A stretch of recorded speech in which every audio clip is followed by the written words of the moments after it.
pour revenir du coup sur ce projet de long terme, passer sur route, depuis tout petit, on me demande quel est mon temps sur marathon parce que c'est la distance reine de l'athlétisme. Et comme je dis souvent, on connaît tous quelqu'un, ou on a tous fait un marathon, ou on a tous quelqu'un dans notre entourage qui a déjà fait, ou qui va faire, ou qui prépare un marathon.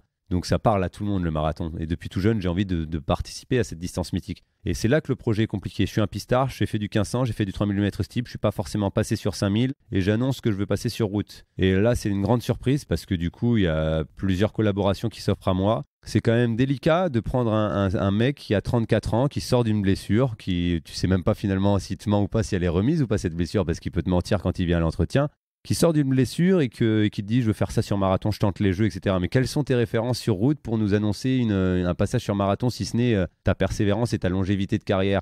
Et là, l'humain, forcément, là, ça parle plus de l'humain que de l'aspect sportif parce que c'est sur de la confiance. Bonjour à tous, je suis Guillaume Lalu et je suis ravi de vous retrouver dans ce nouvel épisode de Course Épique. Pour commencer, un rapide mais très sincère merci à tous pour votre précieuse fidélité et vos retours enthousiastes sur les derniers épisodes du podcast. Course Épique en 2022, c'est un nouvel épisode chaque mercredi, ça vous le savez, mais c'est également chaque lundi matin un extrait de l'épisode à venir pour bien démarrer la semaine ensemble. Nous avons donc désormais rendez-vous 2 fois par semaine.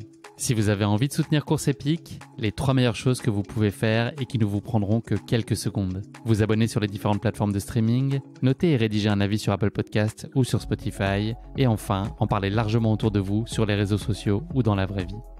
Et n'oubliez pas, pour ne rien manquer des coulisses du podcast, rendez-vous sur notre compte Instagram courseepique.podcast. Si je vous dis 2 Jeux Olympiques, un titre de champion d'Europe du 3000 m steeple en 2014 et un palmarès qui compte encore des dizaines de lignes supplémentaires, vous me répondez Johan Koval. Et vous avez raison. Johan a aujourd'hui raccroché les pointes pour donner vie à un projet qui lui tient profondément à cœur. Représenter les couleurs de la France à l'occasion du marathon olympique de Paris 2024. Un rêve olympique que Johan entreprend aux côtés de la marque Kiprun, avec qui il va collaborer ces 3 prochaines années pour tenter d'atteindre ensemble le niveau de performance qu'impose un tel objectif. J'ai donc le plaisir de recevoir dans cet épisode Johan, mais aussi Anthony Dulieu, brand leader de la marque, pour évoquer ce projet commun. Et comme le veut la tradition, nous nous attacherons bien sûr à une course épique de Johan, le semi-marathon de Séville, qu'il a couru en ce début d'année. Une grande première pour lui, qui s'est retrouvé pour l'occasion dans la peau d'un débutant sur cette distance en compétition. Mais je ne vous en dis pas plus. Johan va vous raconter tout ça bien mieux que moi. Bienvenue dans notre nouvel épisode de Course Épique, toute première fois. Cet épisode a été réalisé en collaboration avec Kiprun, la marque du running performance et de l'athlétisme chez Decathlon, qui souhaite accompagner chaque coureur et les aider à devenir un jour finisher. Bonjour Johan, bonjour Anthony, je suis ravi de vous recevoir dans ce 70e épisode de Course Épique. C'est un grand plaisir pour moi d'échanger avec vous aujourd'hui à Villeneuve-d'Ascq, dans les locaux de Decathlon. Bonjour messieurs. Bonjour. Bonjour. Comme le disait Thierry Roland en son temps, je n'ai pas fait le voyage pour rien, tant je sais que vous avez beaucoup de choses absolument passionnantes à partager avec moi. Nous allons aujourd'hui donc évoquer avec toi, Johan, ton parcours et la course épique que tu as vécue en janvier dernier à l'occasion du semi-marathon de Séville, mais aussi les raisons de la collaboration qui s'est initiée avec Kiprun, la marque running performance route de Decathlon, que vous nous raconterez avec Anthony, qui est brand leader de la marque. Je dis pas de bêtises, Anthony? C'est ça. Johan, on va chausser directement les baskets et on va revenir sur le semi de Lille que tu as couru hier. Une question me brûle évidemment les lèvres. Est-ce que cette course a été épique? Et puis oui, il y a un record à l'arrivée, donc c'est une satisfaction pour moi d'avoir couru ici, j'ai envie de dire à domicile finalement, parce que proche de toute l'équipe. Ta deuxième maison. Voilà, aujourd'hui, et du coup avec beaucoup de supporters tout au long du parcours, donc avec une ambiance chaleureuse, un record à l'arrivée. Donc oui, épique et vraiment satisfaisante. On peut parler du chrono 62-17. Voilà, il y a eu un gros travail en amont. Je rentre d'un stage au Kenya qui a été bien intelligemment travaillé, qui a été bien contrôlé et qui a payé à l'arrivée. Donc ça c'est chouette quand on est sur une bonne dynamique et que le travail est récompensé. Voilà, le travail est récompensé comme là sur le terrain, parce que c'est entre valoir et faire, je dis souvent qu'il y a un monde, et là finalement je l'ai évalé, je les ai fait, donc c'est cool. Mission accomplie. Comment se passe la récup? Pas de bobo du lendemain, ça va? Non, ça va. Le premier semi-marathon, j'avais un peu de mal à marcher le lendemain. Là aujourd'hui ça va, je pense que je suis même apte à refaire un petit footing dès aujourd'hui sans problème, mais bon. On va prendre le temps, on est ensemble aujourd'hui, donc voilà. Hein, non, je fais repos complet, ça fait du bien. Johan, avant qu'on s'intéresse plus particulièrement à ta pratique sportive, est-ce que tu pourrais te présenter en quelques mots à nos auditeurs? En dehors du sport, qui es-tu? Alors, je suis en dehors du sport. Je suis ébéniste de formation, j'ai un CAP d'ébénisterie, donc j'ai fait 3 ans d'apprentissage. Et pendant ces 3 ans d'apprentissage, je me suis rendu compte de l'impact du travail professionnel sur une potentielle carrière sportive professionnelle. Du coup, ça C'était quelque chose que j'ai assez rapidement mis de côté pour me consacrer 100% au sport. J'aime beaucoup le jeu vidéo, le cinéma et les moments en famille. Tu as 2 enfants, c'est ça? Voilà, les moments en famille, les copains et l'humain. Je suis quelqu'un de très, très impacté et impliqué dans l'humain et les relations humaines. On va beaucoup en entendre parler aujourd'hui dans cet épisode. Même question pour toi, Anthony? Eh ben, je m'appelle Anthony. J'ai une carrière bien évidemment chez Decathlon aujourd'hui, c'est ce qui m'amène à être dans ce podcast. Mais sinon, passionné de sport depuis toujours, puisque moi j'ai fait STAPS pendant mes études. C'est comme ça que j'ai découvert Decathlon lors d'un stage. Et puis ensuite, je suis resté jusqu'à directeur de magasin. Et puis ensuite, Ok, donc tu j'ai rejoint la marque. passé toute ta carrière chez Decathlon? Toute ma carrière, j'ai commencé à 20 ans, jeune Ok. stagiaire. Il y a 2 ans, quoi. Voilà, c'est ça exactement. Est-ce que tu peux nous parler de ton rôle et de ton périmètre d'action chez Kipren?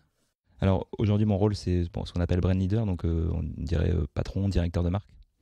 Et donc mon rôle, c'est d'animer de la conception jusqu'à la commercialisation des produits qui me sont confiés. Donc là, le périmètre, c'est le running performance et l'athlétisme. Beau périmètre, beau terrain de jeu et plein de belles perspectives. On va avoir Exactement. l'occasion d'en parler beaucoup. Johan, le sport, il a trouvé très tôt une place très centrale dans ton quotidien et sous de multiples formes. Est-ce que tu pourrais nous parler de ta relation au sport lorsque tu étais enfant puis ado? Quels étaient tes sports de prédilection dans tes jeunes années? Il faut savoir que j'ai une famille de parents sportifs. Ma mère était vice-championne de France de duathlon, mon père champion de France de 3000 mètres cibles, donc j'ai été baigné assez rapidement dans le sport, sans avoir pour autant été forcé à faire de l'athlétisme. Mes parents partaient en stage d'entraînement à Font-Romeu pendant nos vacances scolaires. Et pour la petite anecdote, il y a un parcours de santé là, qui s'appelle le sentier sportif Paula Radcliffe. Il fait 1750 mètres. Et à 4 ans et demi, je faisais déjà un tour en courant. Je la sors souvent, cette phrase, mais quand je vois mes enfants aujourd'hui à 3 ou 6 ans, je ne les vois pas faire 1750 mètres en courant. Mais j'avais quand même des prédispositions finalement, sans m'envoyer de fleurs, hein, bien évidemment. Mais du coup, tout ça pour dire que naturellement, je me suis porté vers l'athlétisme. Ils m'ont laissé libre choix.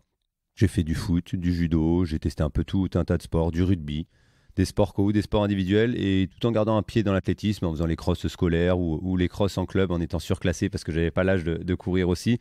Et j'ai eu des premiers résultats qui sont offerts à mon athlétisme, les résultats amenant de la motivation et un peu plus d'envie. Du coup, je suis resté sur ce sport et qui a ensuite a pris une place de plus en plus importante, à vouloir battre les records de mon père, puis en plus des records, après aller chercher des sélections en équipe de France, etc. Et du coup, aujourd'hui, c'est ancré en moi, c'est une passion que j'ai encore aujourd'hui et qui m'accompagne tous les jours. Tu penses que c'est lié à ton héritage familial ou c'est toi qui as développé ça aussi pour toi? Je pense que c'est aussi c'est un peu les deux en fait, c'est un peu les deux. Comme je dis, ils m'ont laissé vraiment libre choix et que je vois aujourd'hui quand je suis dans ma salle de sport, sur mon tapis roulant ou sur le home trainer, j'ai mes enfants qui viennent dans la salle, je vous dis, ils font pas encore 1500 mètres ou plus, mais ils commencent à monter sur le tapis, à vouloir faire comme papa et à vouloir reproduire en fait. On essaye inconsciemment, l'enfant essaye de suivre le schéma des parents et là pour le coup c'est dans le bon sens, donc ça me fait plaisir.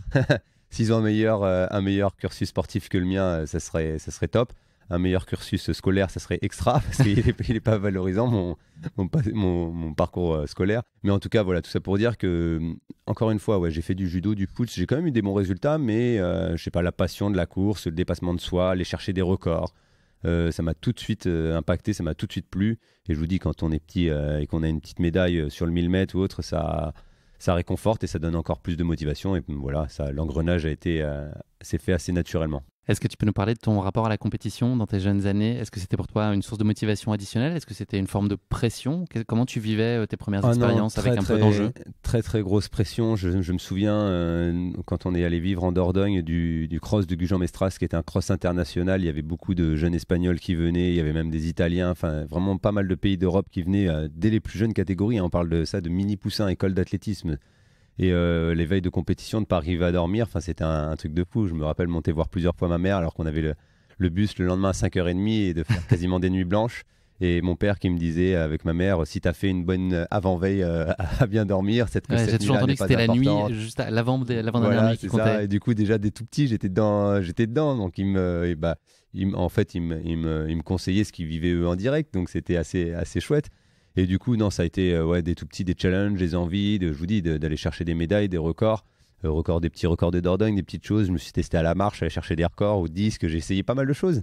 Et naturellement, le demi-fond est revenu en avant-première. Et du coup, avec cette envie grandissante aussi, jour après jour, année après année, qui est encore en moi aujourd'hui. Cette envie de performer, elle est très présente, là on l'entend dans tes propos. À l'époque, est-ce qu'elle prenait vraiment le dessus sur la notion de plaisir ou est-ce que tu avais aussi cette idée juste d'apprécier le moment pour ce qu'il était? Non, c'était juste de la notion de plaisir. Je me souviens aussi avoir été en direct invité par le comité de Dordogne au championnat du monde de Paris en 2003. Je vois la finale de Mehdi Bala, où il y a un stade entier qui crie Mehdi, Mehdi pour sa course avant de faire le célèbre duel contre Hicham El Guerrouj. Et de rentrer, on était rentré le soir assez tard et direct j'avais enfilé mes baskets, j'étais minot. Hein. Yo, One, tu entendais ça, et bah, tu te le mets en tête. Et encore aujourd'hui, c'est un truc de fou, mais je me fais des footings où je termine tout seul, sans écouteurs, sans musique, sans rien. Et je vais me faire un sprint et je me vois contre Mo Farah, contre Bekele, contre Haile, contre Chahine. Enfin, je me visualise des fins de course. Tu gagnes ou pas? Je gagne, ouais, je gagne. Je laisse pas. On n'en attend pas moins de toi. Mais voilà, c'est tout ça pour dire que je suis encore un enfant dans ma tête et que des fois d'aller faire un petit dernier 1000 actif sur une fin de footing. Récemment encore au mois de janvier à Tenerife, mon coach me suivait en voiture sur un run sur un petit chemin.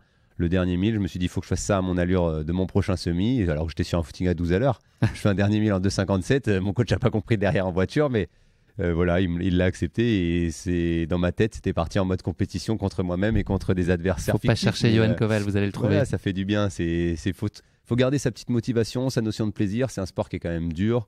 Je dis, c'est triste à dire, mais c'est ingrat quand même comme sport. Et du coup, d'avoir cette notion de plaisir, ça permet de se dépasser quand on cherche de la performance ou un résultat. Il faut toujours avoir cette notion de plaisir quand on enfile les baskets. À quel moment tu as pris conscience que tu avais le potentiel pour performer à haut niveau? Est-ce qu'il y a eu un déclic ou est-ce que ça a été finalement une construction assez progressive qui t'a permis de comprendre que tu pourrais avoir du potentiel à exploiter? En fait, pour essayer de faire en bref, depuis tout jeune, je vous dis, je cours. J'ai habité à 500 mètres de mon collège, j'y allais en courant. Pour aller chercher le pain, c'était en courant. Donc j'ai toujours aimé courir. J'ai un cursus scolaire vraiment catastrophique. J'ai pas le brevet des collèges parce que je faisais vraiment rien. J'avais des capacités, mais je ne souhaitais pas travailler. Mes parents étaient séparés, ma mère travaillait un peu à distance, donc je la voyais que le week-end. Du coup, un peu livré à moi-même assez tôt, et du coup, les études ont été un peu mises de côté. Et voilà, j'étais orienté sport. Et en troisième, du coup, j'ai la solution, enfin, j'ai le stage de troisième où je fais un stage en ébénisterie. Du coup, ça se passe très bien. Et la personne qui m'a employé m'a dit, écoute, il existe un apprentissage. Si tu veux faire un apprentissage, moi, je veux bien être ton employeur pour les 3 ans, etc. Cette personne-là m'a pris sous son aile pendant 3 ans en tant qu'apprenti ébéniste. Sauf qu'on était 3 dans la boîte, il y en a un qui est parti et pendant 2 ans, en gros, je me suis retrouvé tout seul à charbonner, à faire des tables basses en série, à travailler tout simplement pour faire tourner la boîte. C'était vraiment dur. Après, il fallait que le patron fasse tourner sa boîte. Moi, je ne lui en veux pas parce qu'il m'a appris la vie. Et pendant ces 3 ans, je vous dis, j'ai vraiment vécu la vie d'un employé à 100% en tant qu'apprenti. Et lors de cette 3e année d'apprentissage, je me sélectionne au championnat du monde junior. Je me rappelle que j'avais plus de jours de congé et mon patron m'a dit je suis désolé, moi je suis un simple patron, enfin j'ai pas une grosse boîte, tu es obligé de prendre des congés sans solde pour aller faire tes mondes. Donc j'ai fait ces championnats du monde, j'ai pris des congés sans solde, bref le résultat était catastrophique aussi. Je crois que je fais 106e sur 126, on est relayé comme génération française la plus catastrophique de l'histoire de l'athlétisme pour les juniors au championnat du monde de cross. En plus, c'était à la maison, c'était à Saint-Galmier. Et toujours est-il que du coup, je retourne au travail. Et voilà, je me souviens de terminer le soir à 17h30, 18h, à décharger des billes de bois entières, à décaper des meubles parce qu'on faisait de la restauration de meubles anciens aussi, à respirer des produits chimiques. Et jour, après ces championnats du monde, j'étais un peu lassé et j'arrive à l'entraînement fatigué, sale de poussière, etc. Je courais, ça transpirait assez salement sur mon corps. Enfin, c'était déjà très jeune un cercle un peu négatif. Et mon père m'a dit, écoute, tu obtiens ton diplôme, je veux que tu obtiennes ton diplôme parce que je veux que tu aies quelque chose. Et l'année prochaine, on tente, moi je t'accompagne financièrement, tu travailles plus et tu tentes de te mettre à fond dans l'athlétisme. Donc c'est un énorme risque. Aujourd'hui, je ne conseille à personne de faire ce choix-là parce que la vie sportive est trop compliquée et il y a trop de risques. Il faut savoir que j'étais en apprentissage à 16 ans, de 16 ans à 19 ans, donc j'ai fait 3 ans d'apprentissage et j'ai eu mon appart à 16 ans et demi parce que j'étais trop loin de mon lieu de travail. Donc très très tôt autonome, très très tôt en autogestion. Et à 19 ans, du coup, j'ai tenté ma première année de sportif professionnel détaché par mon papa. Et du coup, les résultats, je vous dis, j'ai fait les mondes juniors en 2005 de cross. En 2006, je fais les mondes juniors sur piste. 2007, je suis espoir, je fais une sélection, etc. aussi. Et voilà, je fais un an comme ça de détaché à plein temps, aidé par mon père. Sauf que j'ai une année où je me suis mis dans le jeu vidéo. Où j'étais, je vous ai dit, tout seul dans mon appartement. Du coup, je jouais aux jeux vidéo, je me couchais à 4-5 heures du matin, je me réveillais à 13 heures, j'allais courir à 14 heures et j'allais recourir le soir à 18 heures. Et donc à la fin de cette première année, mon coach a mis le holà avec mon père. Il lui a dit écoute, c'est bien que tu l'accompagnes et tout, mais là il est en train de partir en vrille. Ton fils il s'entraîne, mais il fait des sélections, mais là c'est juste sur la fraîcheur, sur l'âge, sur la jeunesse. Ça tiendra pas des années comme ça. Et du coup après ça, on a décidé d'intégrer un boulot et j'ai intégré la gendarmerie et l'armée dans laquelle je suis encore aujourd'hui. Et du coup, te détaches et te laisse du temps. Voilà, au début, j'ai travaillé à plein temps. Ils m'ont détaché progressivement pour avoir des horaires aménagés et ensuite être détaché à plein temps et que ça m'a remis une rigueur de vie, tout simplement. C'est pour ça qu'aujourd'hui, j'aimerais bien que le service soit remis d'une manière allégée. Mais je sais que moi, j'ai fait 6 semaines, levé à 6 heures, lit au carré. C'est la simple rigueur militaire. Hein. C'est pas violent, on va pas se mentir. Mais ça m'a fait du bien de respecter un chef, savoir respecter une hiérarchie, savoir respecter des horaires. Et respecter des gens. Parce que t'étais un peu turbulent plus jeune. Je crois avoir lu ça. Ouais, j'étais très turbulent, mais du coup, c'est le moment de te un peu autodidacte. Quand on a son appart à 16 ans et demi, on se fait un peu sa vie soi-même. Hein. On est un peu livré à soi-même et du coup, on se fait son comportement sans trop de ligne de conduite. Et du coup, cette formation de gendarmerie m'a vraiment, vraiment aidé dans la vie et dans mon comportement actuel et à garder la tête froide parce que du coup, j'ai fait des sélections et encore une fois, pour la petite anecdote, donc 3 ans d'apprentissage, 1 an de chômage sportif professionnel, j'intègre la gendarmerie et pendant la gendarmerie, je crois que je fais mes premiers mondiaux seniors et je reviens après un séjour de fou, hôtel de fou, je fais demi-finaliste, je passe pas les finales, je dis n'importe quoi, je passe pas les séries, pardon. Et mais bon, t'es dans une petite bulle, un petit cocon équipe de France, voilà, j'avais vécu un énorme séjour et je rentre à la caserne et j'oublie de saluer un chef.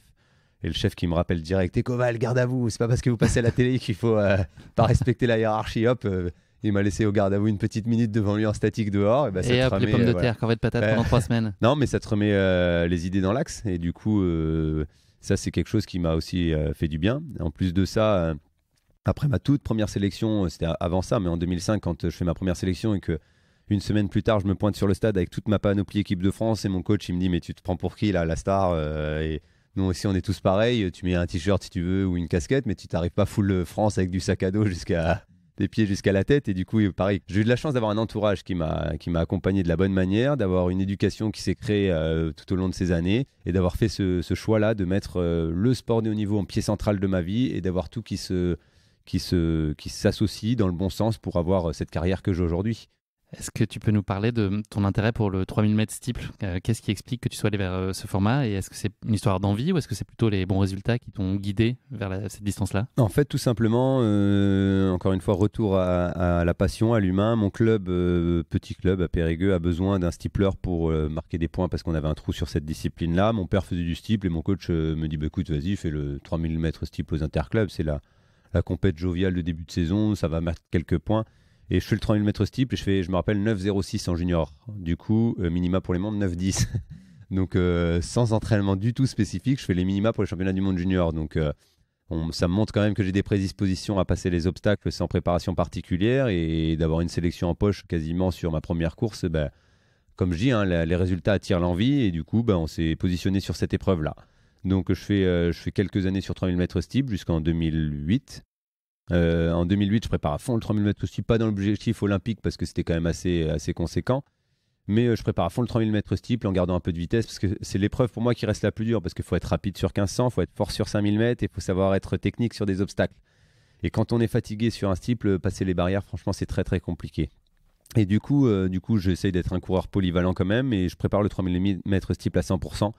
Et dans cette préparation, je fais un 1500 qui se passe plutôt bien. Je fais 3,41. Ça m'ouvre les portes du meeting de Villeneuve-d'Ascq, de Lille même, c'était Lille à l'époque. Donc, contre Mehdi Bala, la star référente du moment en demi-fond. Là, je fais 3,37. Wow, mon coach est un peu surpris, super chrono, etc. Ça m'ouvre les portes du Stade de France. Le Stade de France, j'y étais, j'en rêvais en 2003, comme je vous dis au début du podcast. Et je me retrouve quelques années plus tard, moi, à être potentiellement dans ce stade. Et je vais dans ce Stade de France.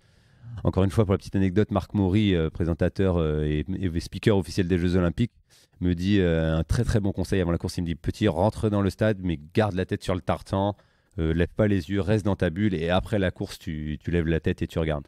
Je me souviens d'avoir fait cette course-là où je suis dans mon truc, dans mon état d'esprit, je suis dernier, mais je m'accroche à la dernière place comme pas possible parce qu'il fallait pas la lâcher cette dernière place parce que ça allait très vite.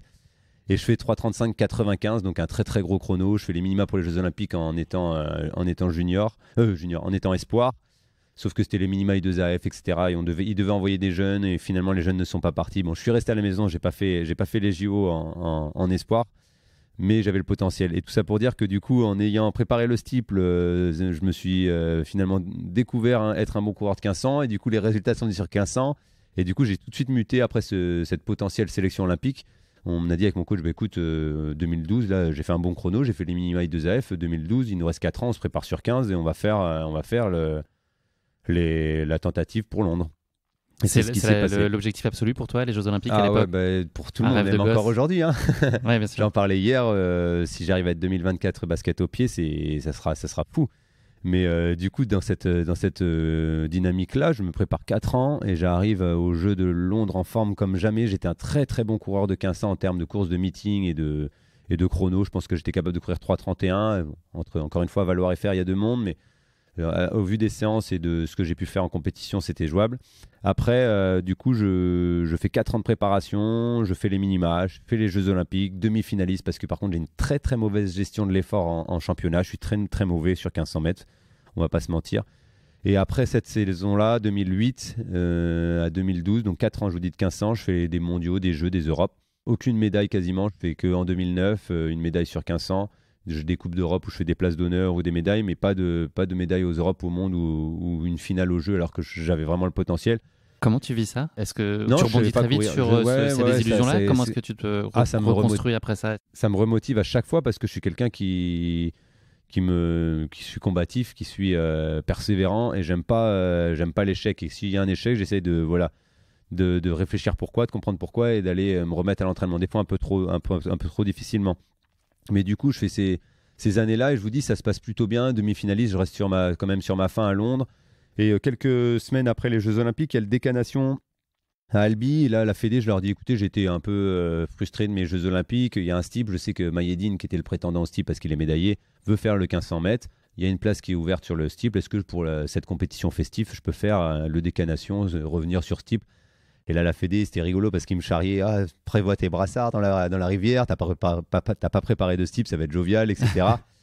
Et finalement, ils disent, allez, ok, c'est une compète festive, nous on est là pour encourager nos athlètes à prendre du plaisir, donc on fait ça. Et là, je fais 8,22 et des poussières, c'était les minima pour les Jeux. Bon, ils étaient passés, mais je fais les minima pour les Jeux sans préparation. Et boum, remotivation dans l'autre sens. Et du coup, là, on se dit, avec mon coach, on repart, mais cette fois-ci sur le steeple pour Rio. Et c'est ce qui s'est passé, 4 ans, Rio...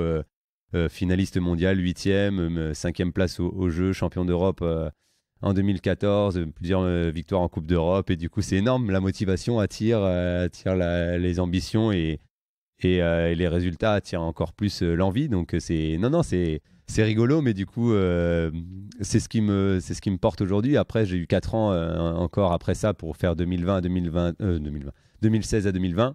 Et malheureusement, il y a eu la petite blessure qui s'est offerte à moi, je sais pas si on peut dire ça comme ça, mais qui s'est déclenchée. Imposée à toi plutôt. Voilà, imposée. Et du coup, petite frustration de cette année Covid. Bon, on en parlera peut-être après, mais du coup, c'est un peu de préparation. Donc en gros, on peut dire 4 ans sur le steeple, sans réel gros résultat en gros de les 2 ans. 2006-2008, 2008-2012 sur 1500, 2012-2020-21 sur steeple. Et aujourd'hui, nouveau challenge. Et donc, ouais, ce sac, quand même, en 2014 à Zurich, qui a été très, très marquant. C'est ton plus bel accomplissement sportif à ce jour? Je l'ai d'avoir reparlé aussi de 2003 et ma première en Stade de France, ça a été un événement quand même important. C'est vrai que de courir dans un Stade de France, et je vous dis, je fais 3,35 et ce que je disais, c'est qu'après la course, j'ai levé les yeux et j'ai regardé le stade, c'était fou. Et en plus, Marc Maury me prend au micro parce qu'il était speaker dans le stade à ce moment-là. Et il me présente comme le jeune français prodige qui vient de faire les minima. Donc la relève de Mehdi Ballas, ce qui n'est pas rien et ce qui met aussi une pression. Et du coup, ça a été un moment conséquent. Mais c'est vrai que 2014, il y a eu 2 moments d'une vie parce qu'il y a aussi la médaille et la demande en mariage que j'ai pu faire à ma femme. Et donc ça a été assez chouette. Et du coup, comme je dis, moi je suis quelqu'un qui est très, très en rapport au sentiment, à l'humain. Et ce moment-là, pour moi, il est inoubliable. Le pendant... l'avant, un peu moins parce que l'avant, j'étais exécrable. Avant ces championnats d'Europe, c'était... Trop de pression? Trop de focus, trop de motivation. C'était vraiment une mise en condition. Je pense que je l'ai vécu pour le moment qu'une seule fois, cette mise en condition. Même avant les Jeux, j'avais réussi à être plus détaché en 2016. Peut-être parce que j'avais vécu cette année 2014. Mais ça a été, j'ai pris 3 semaines de repos, mais non, 6 semaines. J'ai pris 6 semaines après les Europes. Enfin, j'ai fait toutes les sollicitations médiatiques. J'ai refait le décanation où je fais 4e alors que j'étais vraiment encore en forme, mais tellement à bout que la fin de saison a été compliquée. J'ai fait toutes les relations médias et après, on a fait 6 semaines de repos complet et ça a été une première et ça a été nécessaire.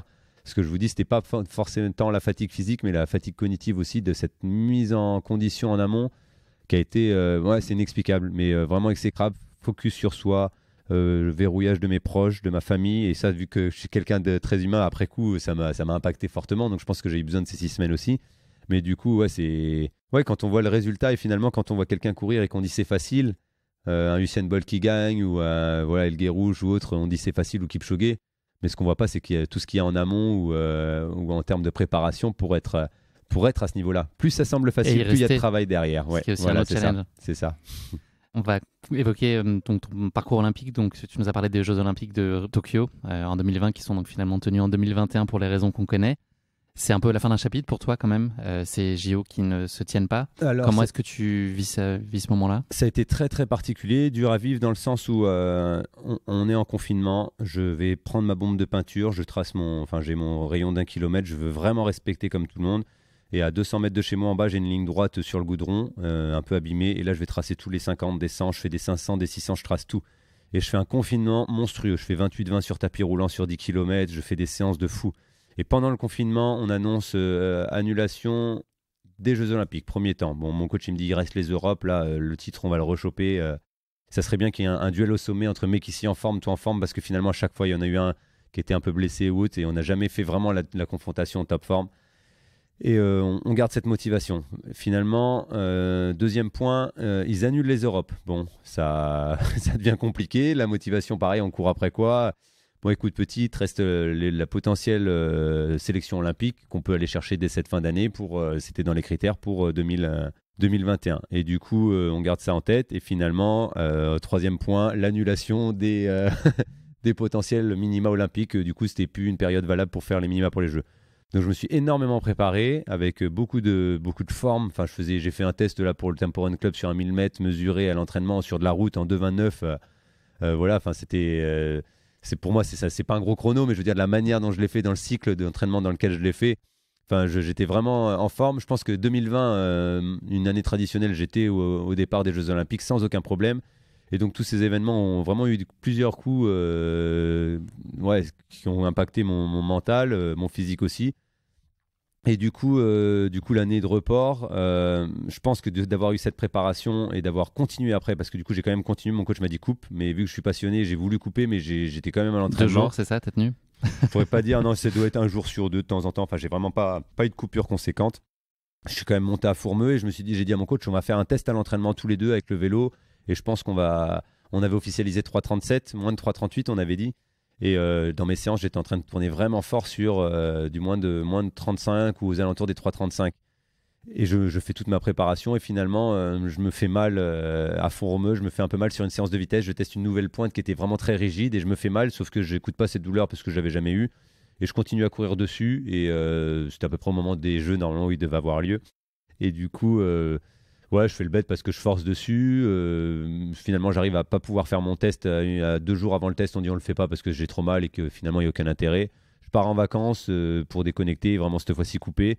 Et en vacances, je saute dans l'eau et j'atterris sur le pied où j'ai mal. Et là, je pense que je fissure, ça finit de fissurer le pied. Et du coup, la blessure, je pense qu'elle n'est pas anodine, mais du coup, qui a été mal détectée au début, qui me perturbe totalement, qui me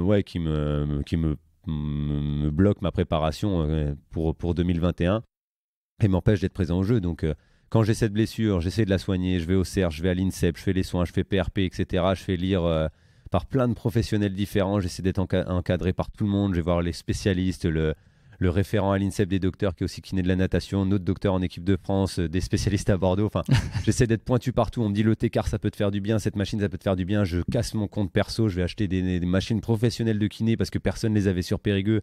Enfin, je m'endette, ma femme m'accompagne dans le projet, elle me dit vas-y, fais. Je mets tout en place, j'essaye de revenir, j'arrive à me soigner et puis là, je vois la deadline qui s'approche et là, je pars à Tenerife et je dis faut que ça passe et je monte en intensité, je monte un peu trop et bam. Ça passe pas. Ça passe pas. Et du coup, là c'est énorme parce que là c'est la chute aux enfers. Je commence à avoir plus de nouvelles de personnes, de mes sponsors locaux, j'ai envie de dire, des personnes qui m'ont toujours dit on est là, t'inquiète pas, nous on sera là avant, pendant et après, on est dans l'humain, etc. Des personnes à qui j'ai fait énormément confiance.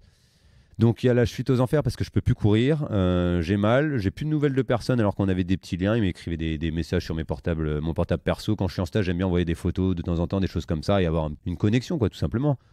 Et là, plus rien. Et depuis, plus rien. Et du coup, ça fait bizarre parce que tu prends conscience de plein de choses. On me l'a toujours dit, on m'a dit fais gaffe quand tu es actif, tu brilles, les gens sont là, surtout en termes de politique.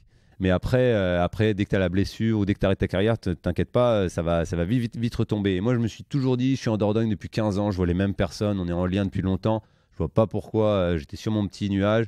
Je vois en aucun cas une raison pour laquelle je serais mis de côté ou autre. Aujourd'hui, il y a plusieurs entités qui me proposent un job. Je suis bien, je suis serein, tout va bien. Finalement, là, ça a été l'emballage, mais négatif et une spirale vicieuse, je vous dis, complète. Et qui fait mal et qui à la fois m'a remotivé. On l'a compris avec le caractère que tu dessines depuis le début de nos échanges, tu es un homme de rebond et donc tu penses très vite à l'avenir. L'avenir, il s'écrit désormais avec un objectif sportif très ambitieux qui est émotionnellement, je pense, sans équivalent, je pense qu'on peut le dire. Est-ce que tu peux nous parler de ce projet et comment il est né ? Du coup, ça fait un petit moment, je vous dis, je suis quelqu'un on qualifie de stakhanoviste des pistes depuis longtemps parce que je suis quelqu'un qui aime énormément ce que je fais, qui aime beaucoup le travail et le travail en plus du travail, l'acharnement, l'assiduité, ça me fait pas peur. Aujourd'hui, là, je sors d'un stage au Kenya où j'ai fait des 190 km par semaine pour préparer un semi-marathon. Je sais quand il va falloir passer les 220, 230 pour préparer le marathon, je vais les faire, mais sans aucune retenue, sans aucune peur. Parce que je vais avoir tout ce qu'il faut aussi autour, hein. Bien évidemment, je ne fais pas 230 et après, je travaille à côté. Je suis professionnel, donc j'ai tout un tas de soins, de machines de récup qui vont m'accompagner à avoir cette charge kilométrique et cette charge de travail-là. Après, pour revenir du coup sur ce projet de long terme, passer sur route, depuis tout petit, on me demande quel est mon temps sur marathon parce que c'est la distance reine de l'athlétisme. Et comme je dis souvent, on connaît tous quelqu'un, ou on a tous fait un marathon, ou on a tous quelqu'un dans notre entourage qui a déjà fait, ou qui va faire, ou qui prépare un marathon. Donc ça parle à tout le monde, le marathon. Et depuis tout jeune, j'ai envie de participer à cette distance mythique. Et c'est là que le projet est compliqué. Je suis un pistard, j'ai fait du 1500, j'ai fait du 3000 m steep, je ne suis pas forcément passé sur 5000 et j'annonce que je veux passer sur route. Et là, c'est une grande surprise parce que du coup, il y a plusieurs collaborations qui s'offrent à moi et notamment celle avec Kiprun que j'ai aujourd'hui. Et c'est pas sans émotion que je dis ça parce que j'en parlais encore hier au micro à l'arrivée de ma course sur le semi de Lille. C'est quand même délicat de prendre un mec qui a 34 ans, qui sort d'une blessure, qui tu sais même pas finalement s'il te ment ou pas, si elle est remise ou pas cette blessure, parce qu'il peut te mentir quand il vient à l'entretien, qui sort d'une blessure et qui te dit je veux faire ça sur marathon, je tente les jeux, etc. Mais quelles sont tes références sur route pour nous annoncer un passage sur marathon, si ce n'est ta persévérance et ta longévité de carrière ? Et là, l'humain, forcément, là, ça parle plus de l'humain que de l'aspect sportif parce que c'est sur de la confiance. Et là, on a direct une relation de confiance parce qu'il y a une possibilité qui s'offre à moi avec cet accompagnement alors que tu as fait zéro preuve. Et ça te donne juste envie de te surpasser parce qu'on t'accompagne dans quelque chose qui est nouveau pour toi, qui est nouveau aussi pour la marque qui t'accompagne et qui mise quelque chose d'important en termes de communication sur un sportif, je vous dis, qui n'a pas fait ses preuves. Et pour moi, la plus belle des réponses a été de commencer à faire un petit chrono qui me remet un peu dans les listes de haut niveau avec ce semi assez vide, d'une belle manière. Et voilà, de me sentir soutenu. À la fois, ça m'a mis une bonne pression parce que tu te dis, on te fait confiance. Et moi, je ne suis pas quelqu'un qui prend énormément de choses des gens et qui redonne pas en retour. Je vous dis, je suis sur l'humain avant toute chose. Et là, j'ai senti cette dynamique, cette envie de réussir en collaboration. Et du coup, c'est une énorme motivation que j'ai supplémentaire avec une bonne pression. En fait, c'est une pression positive et ça, c'est juste fou. Il y a Anthony qui est là, je ne l'ai pas remercié, je l'ai remercié plusieurs fois, mais pas de cette manière-là, parce que c'est, comme je dis, d'arriver au bureau et de présenter mon dossier, même moi j'y crois, mais j'ai rien à faire valoir, et qu'on te dise ok, banco, on y va, bingo, on signe et on prend le risque avec toi. Là, l'humain, pour moi, il est direct sur cette relation-là. Anthony, est-ce que tu peux nous dire en quoi cette rencontre avec Johan, elle a eu un tel écho ? Comment est-ce qu'elle s'inscrit dans la vision et dans les ambitions de Kiprun pour les prochaines années ? Cette rencontre... ça a été un crush, on peut le dire ? Ouais, immédiat, tout de suite. Ouais, on a très rapidement accroché avec Yo. Nous, Kiprun était dans une phase où on venait de récupérer la partie athlétisme au sein de Kiprun. C'est le moment où on a voulu définir de nouveaux objectifs avec la volonté d'être plus ambitieux que ce qu'on pouvait avoir auparavant, la volonté de se présenter au jeu sur marathon. Donc on se mettait ce rêve avec l'équipe, et puis il y a eu la rencontre avec Johan qui vient nous raconter son beau projet, et au-delà de la cible en tant que telle, ce qui était intéressant, c'est la manière dont il racontait sa volonté de passer de 2005 finalement à aujourd'hui au marathon, avec cette même volonté, avec cette même envie de genou, comme il le raconte. Et même ce qui est aussi intéressant, c'est quand il vous raconte la pression qu'il avait avant le semi de Séville. Il revivait finalement ce qu'on vit tous les week-ends, hein, quand on fait une course et qu'on a la boule au ventre, la veille on dort pas, le matin on est un peu dans tous ces états. Et ben c'était il le raconte avec toute transparence, et quand c'est un champion qui ose vous le dire, on s'est dit tiens, il y a des choses, on partage quand même pas mal de choses communes. Et donc voilà, ça a été une rencontre sur un projet, passer de l'athlé vers la route. Finalement, c'est toujours l'athlétisme, bien évidemment. Tout le monde ne fait pas le lien entre un marathon et l'école d'athlétisme, mais il y a vraiment un lien. Et nous, ce lien, on était en train de raconter avec Keep Run, puisqu'on récupérait, comme je vous l'ai dit, l'athlétisme. Et donc je trouvais cette histoire très très belle, de se dire nous on va de l'athlé jusqu'au hors-stade, et Johan est en train de faire ce chemin aussi, avec une ambition de dingue. On l'a pas formulé rigoureusement, mais c'est Paris 2024, quand même, le marathon de Paris 2024. Oui, voilà, c'est ça. C'est vrai, on l'a pas dit. Et on s'est dit tiens, c'est une très belle histoire, on a envie d'y participer. On sait pas ce qui arrivera, mais de toute façon personne ne sait réellement ce qui arrivera. Et vu la manière dont Johan était, c'est savoir-être, cette notion, comme il le dit, je suis très dans l'humain. Nous on l'a ressenti tout de suite, et on s'est dit on partage des valeurs communes. Il y a un beau défi. Donc ça a été suite à la rencontre une évidence, et puis ensuite il a testé nos produits. Nous on avait quand même un peu, il dit lui il avait la pression quand il a fait le semi de Séville. Nous on l'avait avant, quand on lui a envoyé les paires, on lui a dit vas-y va les tester. On attendait ses réponses, et quand il nous a dit les produits j'y crois, on va y aller quoi. Donc ça a été finalement ça a été autant nous qui avons voulu faire ce partenariat avec Johan, que Johan qui a voulu aussi le faire avec nous. Et quand Johan nous racontait la manière dont il se prépare, hein, il dit c'est un Stakhanovis des pistes, mais c'est aussi je pense un Stakhanovis de l'entraînement et de la rigueur. C'est un très bel exemple sur cette notion de on s'entraîne, on se prépare, on laisse rien au hasard, et puis finalement les résultats arrivent. Il l'a encore prouvé ce week-end. Donc ça a été pour nous une énorme fierté quand il a dit vos produits j'y crois quoi. Est-ce que vous pouvez nous en dire un peu plus sur les contributions concrètes de chacun? La dimension de co-création, elle est très fortement ancrée dans l'ADN de Keep Run. Comment est-ce que ça se traduit dans votre collaboration? Et puis Anthony, c'est peut-être aussi l'occasion de parler un peu de l'équipe qui t'entoure. Aujourd'hui, Keep Run, je pense qu'il y a une quarantaine de personnes. Comment est-ce que tout ça s'orchestre, et comment est-ce que vous contribuez chacun à réussir vos objectifs communs? Qui commence? Vas-y. Alors nous, on a l'habitude de travailler sur de la co-création. On le fait déjà très régulièrement avec les millions d'avis clients qu'on peut avoir sur nos sites. Donc ça, on les utilise pour améliorer nos produits au quotidien. Les équipes de produits, les ingénieurs produits, les designers se retrouvent régulièrement, et puis ils analysent ça et ils lancent les nouveaux produits. Là, on le fait de la même manière, mais avec encore plus d'exigence. L'exigence du haut niveau que nous impose le haut niveau, l'exigence aussi des compétitions que va avoir Johan. Donc très rapidement, Johan nous a fait ses premiers retours dès qu'il a commencé à courir avec nos produits. Il a fait des premiers retours, on a amélioré ce qu'on pouvait déjà commencer à améliorer. Donc la première version avec laquelle il a couru à Séville se retrouvera normalement mi-année dans nos magasins et sur nos sites. Et puis là, on est en train de travailler sur une nouvelle version pour l'accompagner sur marathon, puisqu'il nous a déjà fait des retours. Version qu'on espère pouvoir finaliser le plus rapidement possible pour qu'il puisse courir avec. Et puis cette version-là se retrouvera en magasin l'année d'après. Donc on a cette volonté d'amélioration continue de nos produits, en visant l'excellence bien évidemment. Et puis lui nous fait des retours réguliers. On a des moments prévus où Johan nous rejoint sur l'île, et on fait des vrais moments de travail. Souvent on profite de ça pour faire des podcasts, pour créer du contenu par exemple. Quelle belle idée. Voilà. Et ensuite il est en direct avec les ingénieurs produits, les chefs de produits, sur WhatsApp. Il m'a encore envoyé un message ce week-end. Dimanche soir à 23h30. On est régulièrement en contact, et c'est marrant parce que j'étais de retour du mariage de mon frère ce week-end là, et première chose que je dis à ma femme dans la voiture, je dis putain regarde ce qu'a fait Johan, et je voulais savoir à tout prix ce qu'il avait fait sur ce week-end. Et puis quand j'ai su, le temps que je rentre, je lui envoie un petit message pour le féliciter. Donc voilà, c'est comme ça que je le vis en tout cas et qu'on le vit au sein de Keyprun. C'est vrai que c'est une belle relation, encore une fois. On parlait de WhatsApp, c'est énorme parce que je suis quelqu'un d'adepte des messages vocaux. Je trouve que je m'exprime mieux par oral que par écrit. Du coup, j'harcèle les ingénieurs et, et les chefs produits de messages vocaux. Et il y a une réactivité qui est juste énorme. Ils sont vraiment patients parce que j'en laisse beaucoup de messages et ils sont très, très à l'écoute. Et voilà, là, encore une fois, avant le semi, j'ai exprimé mon souhait d'avoir un short peut-être un peu plus technique, un peu plus assorti aussi esthétiquement à la tenue, etc.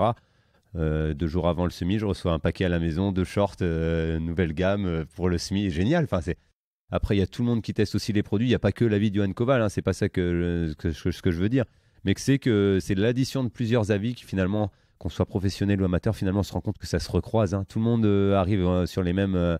un grip qui agrippe bien, une mousse qui renvoie bien. Aujourd'hui, ce qu'on cherche, voilà, c'est un confort de chaussures, de chaussons. Et finalement, on arrive tous à associer un peu nos avis pour avoir une chaussure qui est performante à l'arrivée. La preuve en est. Hein. Franchement, elle est au point. Ce qui est intéressant dans le retour de Johan, c'est que derrière chaque mot, ou en tout cas tous les échanges qu'il a pu avoir, il y a des gens. Et c'est des vrais passionnés. Il parle de l'ingénieur chaussures. Pour pas le citer, c'est Stéphane. Stéphane, je crois, il fait 30-34 sur 10. C'est un passionné de un passionné running. rapide en plus. il a fait du 1005. Il a été aussi au Kenya faire un stage de 3 semaines. Voilà, c'est derrière chaque histoire. Tu parles du textile. Tout à l'heure, on saluait Gaëtan, qui est ingénieur produit sur le textile. C'est lui qui a permis à Johan d'avoir ce short. Gaëtan est passionné de marathon. Il a fait 2,59, je crois, au Mont-Saint-Michel. C'est un passionné aussi. Camille, qui nous a permis la rencontre, a été aussi un stipler, je crois. Moins de 9, ouais. Camille, il a fait des beaux temps. Il a fait moins de 30 sur 10. Voilà, derrière chacune de ces histoires, il y a des passionnés. Tu en parlais tout à l'heure, on est entre 40 et 50 en fonction de comment on compte, parce qu'on a aussi des personnes qui travaillent au sein de Decathlon, qui travaillent pour nous indirectement chez Keyprun. Il y a Estelle qui est là, qui s'occupe de la communication, qui a déjà fait un certain nombre de marathons et qui est elle aussi passionnée de course à pied. Donc on a tous les niveaux chez Keyprun, mais on est tous de vrais passionnés du running. On a une petite cloche au bureau, on va au vestiaire, on parcourir ensemble, on a tous nos produits et puis régulièrement on teste, on a des nouveautés, on regarde si ça va pas, on améliore et puis tout ça avant la commercialisation pour la proposer au plus grand nombre. Et ce qui est énorme, c'est que cette collaboration a ouvert à moi une énorme famille. C'est juste fou le nombre de contacts et de personnes qui m'encouragent et en plus qui tu m'invitent. Tu fais chauffer ton WhatsApp là, dans tous les sens, à longueur de journée. C'est chouette, c'est chouette. Famille. Et je me rends compte que les gens sont vraiment passionnés de cette marque, de cette gamme, d'être investis de cette manière dans la famille Keyprun. Et du coup, c'est une grande famille. Une grande famille et j'ai intégré cette grande famille et franchement, j'en suis fier. Et j'ai commencé à casser les idées reçues de tout le monde parce que j'ai énormément de monde qui me demande des contacts. Comment tu as fait pour entrer chez Keyprun, etc. Alors qu'on en parlait encore il y a quelques années, c'était peut-être un peu encore flou, etc. Mais aujourd'hui, non, ça match aux avant-postes. Et dès que les chaussures seront commercialisées, j'en suis sûr que ça sera encore plus en avant au niveau médiatique. Il n'y a aucun doute là-dessus. Pour tirer le fil de cette notion de famille, Johan, c'est l'un des premiers athlètes à rejoindre Keyprun, mais la démarche, elle s'inscrit plus globalement dans la construction d'une team, une équipe de jeunes talents qui compte déjà la talentueuse Méline Rollin ou l'athlète belge Amaury Paquet. Anthony, est-ce que tu peux nous raconter la vision pour structurer cette équipe? C'est quoi globalement l'approche? L'approche a été la volonté d'avoir une équipe réduite, pas une équipe qu'on ne pourrait pas garder en contact. C'est-à-dire qu'au-delà peut-être d'une vingtaine d'athlètes, je pense qu'à un moment donné, tu perds le contact. Là, notre volonté était de rester justement dans ces échanges, dans la co-création. Et donc, on s'est dit, on va développer plutôt une team réduite. On l'a construite pour le coup autour de Johan parce que on avait quelqu'un qui a une expérience internationale, qui a une expérience aussi de parrainage. Johan, il le dit pas, mais il travaille aussi de temps en temps pour les jeunes à la Fédé, il accompagne des stages, etc. Donc, il y a ce côté déjà pédagogique et puis parrain, référent. Donc, on s'est dit, tiens, qu'est-ce qu'on pourrait faire autour de Johan? Et puis, on s'est dit, mettre trois athlètes féminins et 3 athlètes masculins à côté de lui, ça pourrait être une belle équipe. 7 personnes, ça reste à taille humaine. Ça nous permet de garder des échanges de proximité, de faire de la vraie co-création. Et donc, on est parti sur ça. Et à la chasse aux talents, des jeunes en devenir. Des jeunes en devenir, des fois peut-être moins jeunes, mais qui ont encore le talent et qui ont encore l'envie d'un jeune pour y arriver. Donc on est en train de construire ça tout doucement. On s'est pas mis de date de fin, mais voilà, ça se construit tout doucement. On crée les contacts. Et puis ensuite, après ça, on aura aussi toute notre équipe d'ambassadeurs, donc aussi des collaborateurs qui sont en magasin, qui courent très très bien, qui n'ont pas de niveau international, mais qui ont parfois des niveaux nationaux, et qui viendront aussi grossir cette team, mais qui sont là plutôt la team ambassadeur. Merci beaucoup. On a pris pas mal de temps sur cette introduction, mais c'était très intéressant de vous entendre tous les deux. Johan, la rubrique suivante du podcast s'appelle la basket chinoise. C'est un format de portrait chinois, version sportive. Donc c'est une question surprise. Tu voulais découvrir toutes les questions. Tu verras, c'est assez simple. Si tu étais un personnage fictif, est-ce que tu pourrais me dire qui tu serais? Oula. Ah oui. Fictif. Ouais. Ouh, c'est dur. Ah oui, pris de court. Effectivement, j'aime bien. Un personnage, un héros d'enfance. Un héros d'enfance. Je sais pas pourquoi ça me vient en tête. Ça, j'aimais bien Rahan quand j'étais petit. Okay. Ton côté sauvage, c'est ça? Ouais, voilà. Un peu libre et libre à soi-même. Et tout dans le torse nu, c'est ça? Ouais, en peau de bête dans la maison. Au soleil, ouais, ça c'est bien. Ouais, je valide Rahan. Allez. Si tu étais un animal, lequel serait-il? J'aime bien le lion blanc. Je dis souvent à mes enfants le lion. J'aime bien. Le lion blanc, on le trouve où? Bengale, si je dis pas de bêtises. D'accord. J'espère. Non, j'ai pas la réponse. J'espère, je me trompe pas, c'est la colle. Non, j'ai pas le brevet, du coup on m'en veut pas, moi. Ça me semble crédible. Dernière question, est-ce qu'il y a un sportif ou une sportive, toute discipline, toute génération confondue, qui est une source d'inspiration, peut-être d'un niveau performance, mais aussi plus simplement dans sa façon d'être, dans ses valeurs? Est-ce qu'il y a un athlète? C'est mon témoin de mariage, c'est Johan Durand. Il a 2 ans de plus que moi, et il a fait quelques sélections en équipe de France avant moi. Et pour faire bref, il était en stage jeune avec nous. Simplicité, humain, humilité, joie de vivre, et un exemple pour moi parce que voilà, il nous a éduqué il nous a inspiré cette motivation et cette envie d'aller en équipe de France et de rester simple. Donc en quelques mots, j'ai tout dit. Il est très simple, très humble, et du coup et beaucoup de sélections en équipe de France, et là récemment 2h09 sur marathon, donc encore un exemple que j'espère aller bientôt matcher. On vous espère au marathon olympique de Paris dans 3 ans ensemble, dans 2 ans maintenant même. C'est ça. Tous les deux. Merci beaucoup. On va maintenant parler de cette course épique, donc le semi-marathon de Séville. Avant cela, quelques mots introductifs pour planter le décor de cette course sur laquelle il m'a fallu un peu faire preuve de roublardise pour trouver des informations, parce que je ne suis pas hispanophone et il n'y a pas beaucoup de documentation. Donc voilà, c'est l'occasion de remercier mes parents de m'avoir fait faire allemand première langue, puisque là j'ai trouvé un peu mes limites pour trouver des infos sur le semi-marathon de Séville. La 27e édition de ce semi-marathon, elle s'est donc tenue le dimanche 30 janvier dernier dans la capitale de la province de Séville et la communauté autonome d'Andalousie. La course comptait ce jour-là 10 500 coureurs, qui était le nombre de coureurs qui étaient inscrits avant Covid, donc c'était un retour aussi à la normale. La start-list de cette course de 21,1 km est extrêmement relevée, avec son lot de coureurs élites venus se mettre à l'épreuve du semi-marathon le plus plat d'Europe. Les records d'ailleurs sur le sol sévillan sont détenus par l'Italien Eyob Faniel en 1h44 et la Kenyane russe Waltera avec 1h10:39 chez les féminines. Je vais vous parler maintenant plus en détail du parcours, donc ça va être un peu un moment de torture parce que là vous allez vraiment pouvoir voir que j'ai jamais appris l'espagnol. Donc le parcours prend son départ et se conclut sur le rond-point de Buenos Aires, sur le Paseo de las Delicias. Il conduit les coureuses et coureurs à travers le centre-ville avec des passages notables par la Torre del Oro, la Plaza de Toros de la Maestranza, c'est bien très compliqué, je sens des choses, la Plaza Nova et l'hôtel de ville, la cathédrale, le parc de Maria Luisa et la Plaza de España, parmi de nombreux lieux emblématiques de la ville. Bon, on imagine volontiers que tu n'étais pas vraiment venu là pour faire du tourisme à ce moment précis, donc je ne sais pas à quel point tu as pu profiter du décor. Avant qu'on parle plus particulièrement donc, de ce semi-marathon de Séville, le moment est venu pour toi, Yann, de te frotter à la question qui pique de course épique. C'est une question très gentiment piège que je pose à mes invités. Pas d'inquiétude. Ça va très bien se passer, c'est très bienveillant. Donc voilà ma question qui pique pour toi, Johan. J'ai cru comprendre que la série Xena la guerrière avait bercé tes jeunes années. Oui. Ouais. Oui, j'ai raison. Je l'avais dit. Je l'ai lu, effectivement. Oui, c'est vrai que j'ai regardé ça. Et là, ça va se retourner contre toi, cette petite info. Ma question qui pique va donc concerner cette série américaine aux 134 épisodes qui a été diffusée à partir de 1996 en France. Tu vas voir, ça va bien se passer. Aucune inquiétude. Donc dans l'épisode 3 de la série, dont tu te souviens pas du tout, Xena la guerrière évoque 4 grandes règles de survie. Je vais donc te donner le début de chacune de ces règles et à toi de compléter la phrase. Ça va être impossible. Je pense qu'il y a des erreurs. Mais moi, je suis sûr que tu vas très bien t'en sortir. La première règle de survie donc, de Xena à compléter. Si tu peux courir... Cours. Bravo, c'est une bonne réponse. La deuxième règle de Xena, si tu ne peux pas courir, rends-toi puis... Rends-toi puis... Bats-toi. Cours. Cours. Ah ouais, c'est monothématique. C'est véridique, hein, je ne l'invente pas. Troisième règle, s'il n'y a plus d'ennemis en face, laisse-les se battre les uns contre les autres pendant que tu t'enfuis en... Courant. Bravo. Je crois que j'ai compris la thématique. Ok, mais c'est véridique. Hein. Et la quatrième est beaucoup plus difficile. Baratine tes ennemis pour qu'ils te laissent... Courir. Alors c'est parti, il y avait un petit piège, tu vois, mais bravo, quand même, tu avais 2 sur 4, tu t'es pas laissé prendre de cours sur cette il y a de la question recherche typique. quand même, franchement, c'était évolué. Mais je crois que c'était très second degré, j'ai pas trop suivi la série, mais je pense qu'il y avait pas mal de références, notamment dans les génériques, etc. Ça se voulait être assez drôle et assez déconnant. Je me rappelle d'une belle brune qui se battait bien après l'entraînement. J'imagine que c'était plutôt ça qui te plaisait probablement. Je me rappelle, je rentrais du footing et de l'entraînement chez les jeunes et j'avais cette émission, c'était le samedi après-midi. Donc j'ai de bons souvenirs de 4 heures devant Xena Lagarière. Toi aussi, Anthony, je sais pas le dire, mais je me rappelle très bien de Xena Lagarière. Plus d'elle que de ses règles de survie, visiblement. On se concentre sur l'essentiel. Allez Yann, on va passer maintenant à ta course épique, donc le semi-marathon de Séville.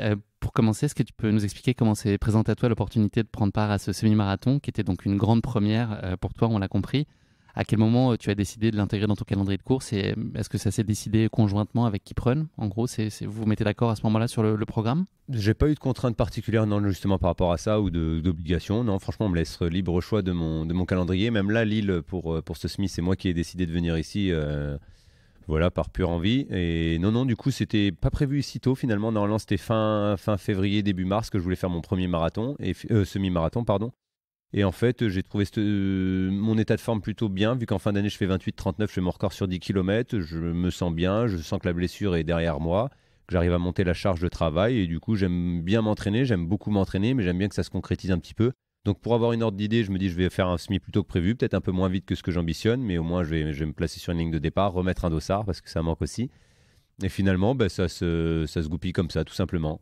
J'étais un peu surpris parce que je contacte l'organisation, j'ai pas de nouvelles. Enfin, c'était assez bizarre vu qu'il doit y avoir énormément de demandes et puis des fausses demandes aussi régulières avec des gens qui amplifient leur chrono haute. Sauf que moi, j'avais aucune référence chronométrique. Et encore une fois, c'est de l'humain qui m'a ouvert cette course parce que j'ai contacté un jeune avec qui je courais en compétition sur 1500 mètres, un Espagnol, qui est aujourd'hui manager là-bas et qui m'a dit ça tombe bien, c'est ma boîte qui organise la course. Du coup, dossard, machin, hôtel, il n'y a pas de souci. Et finalement, ça s'est fait encore une fois sur une connaissance et un contact que j'ai pu avoir il y a quelques années sur une confrontation en compétition avec un athlète. Donc ça, c'est chouette. Est-ce que tu peux nous parler des grandes phases de préparation pour ce semi? Donc c'était visiblement un exercice assez exigeant de ce que j'ai compris. Qu'est-ce qui est très différent de ce que tu as pu faire avant? Tout la difficulté, ça a été de se positionner sur un chrono. Même encore hier, sur le deuxième, c'est difficile de se dire je fais ça à l'entraînement et je vais faire ça en compétition. Parce que quand tu fais du 1500, du 3000, voire du 5000, tu fais même jusqu'au 10 000, je dirais. Tu fais des séances plus longues que ton event. Pour le 1500, je faisais des séances de 3-4 bornes, en allure un peu plus soutenue que mon chrono souhaitait. Pareil pour le 4 et pour le steeple, etc. Et là, avant Séville, ma dernière séance et ma grosse séance, la plus grosse tout simplement, ça a été 3 fois 5 km. Donc au final, c'est 15 km. Je les ai courus à 2,58 de moyenne. Donc le chrono, je voulais tourner en 3,0. Donc là, je suis un peu plus vite. Mais bon, j'ai que 15 bornes, il m'en manque 6. 6,95 pour être précis. Sauf que dans ces 15 bornes, j'ai souffert, il faisait froid, j'ai franchement eu mal physiquement, ça m'a pas fait du bien. Et du coup, je me dis, mince, dans 10 jours, je dois faire 6 bornes de plus, je souhaite aller aussi vite, sans coupure, sans repos. Qu'est-ce que ça va donner? Et du coup, j'ai vraiment eu peur du semi-marathon. Hein. Franchement, je sais que le lundi avant le semi, j'étais ici avec l'équipe.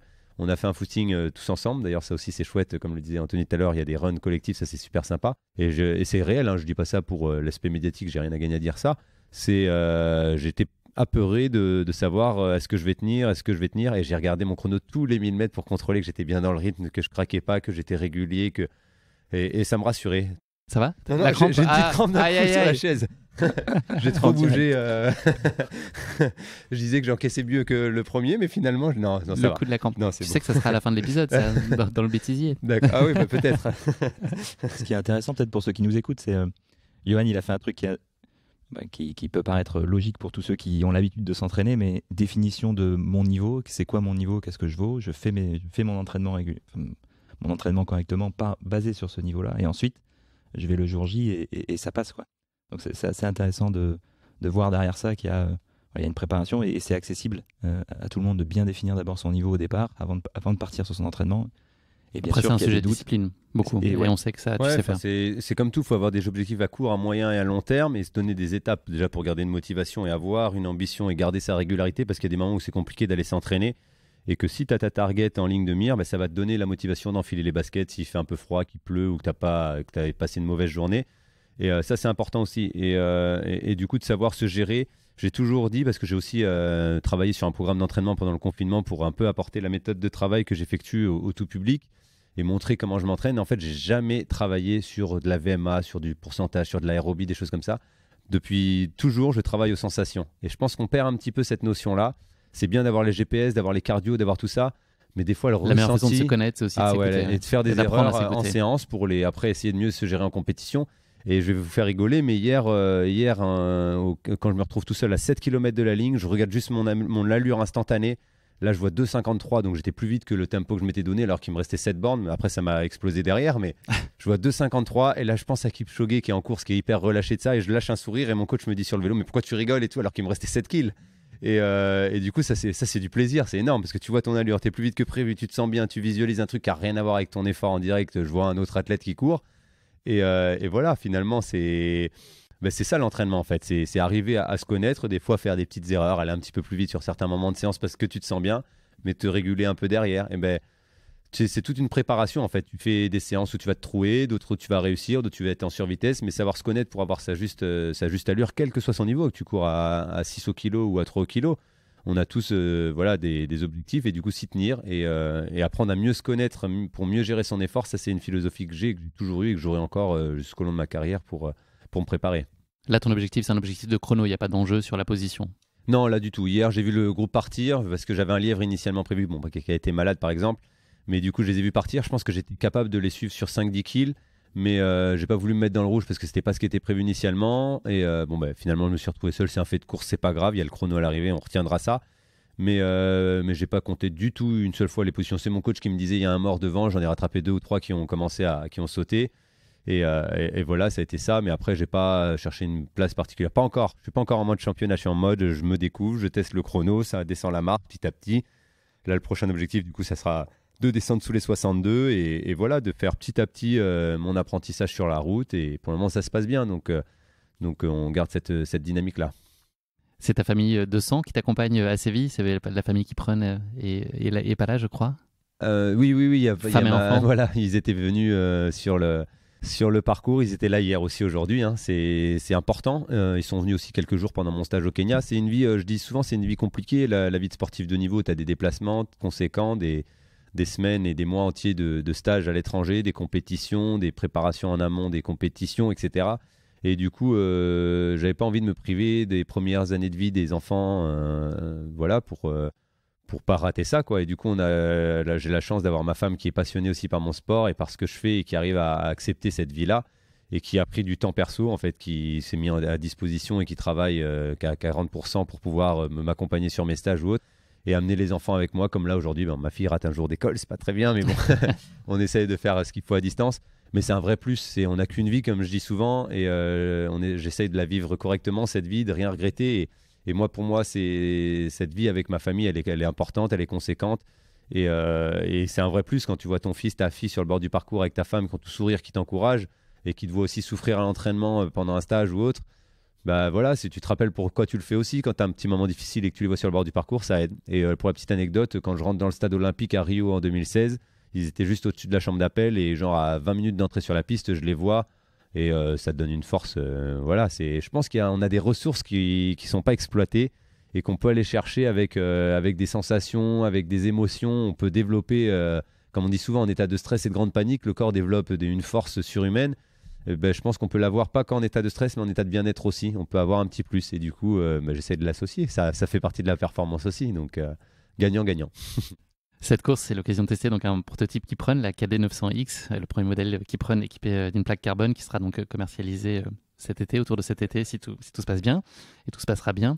Tu es impatient de pouvoir... la tester en conditions réelles de course? Moi, je l'ai testé, je l'avais en conditions. J'ai la chaussure qui sera commercialisée. Oui, justement, assez vite, tu étais content de l'idée de. Ah oui, parce que du coup, c'est pareil, tu sais pas comment va réagir la chaussure sur 21 kg parce que j'ai testé que sur 15.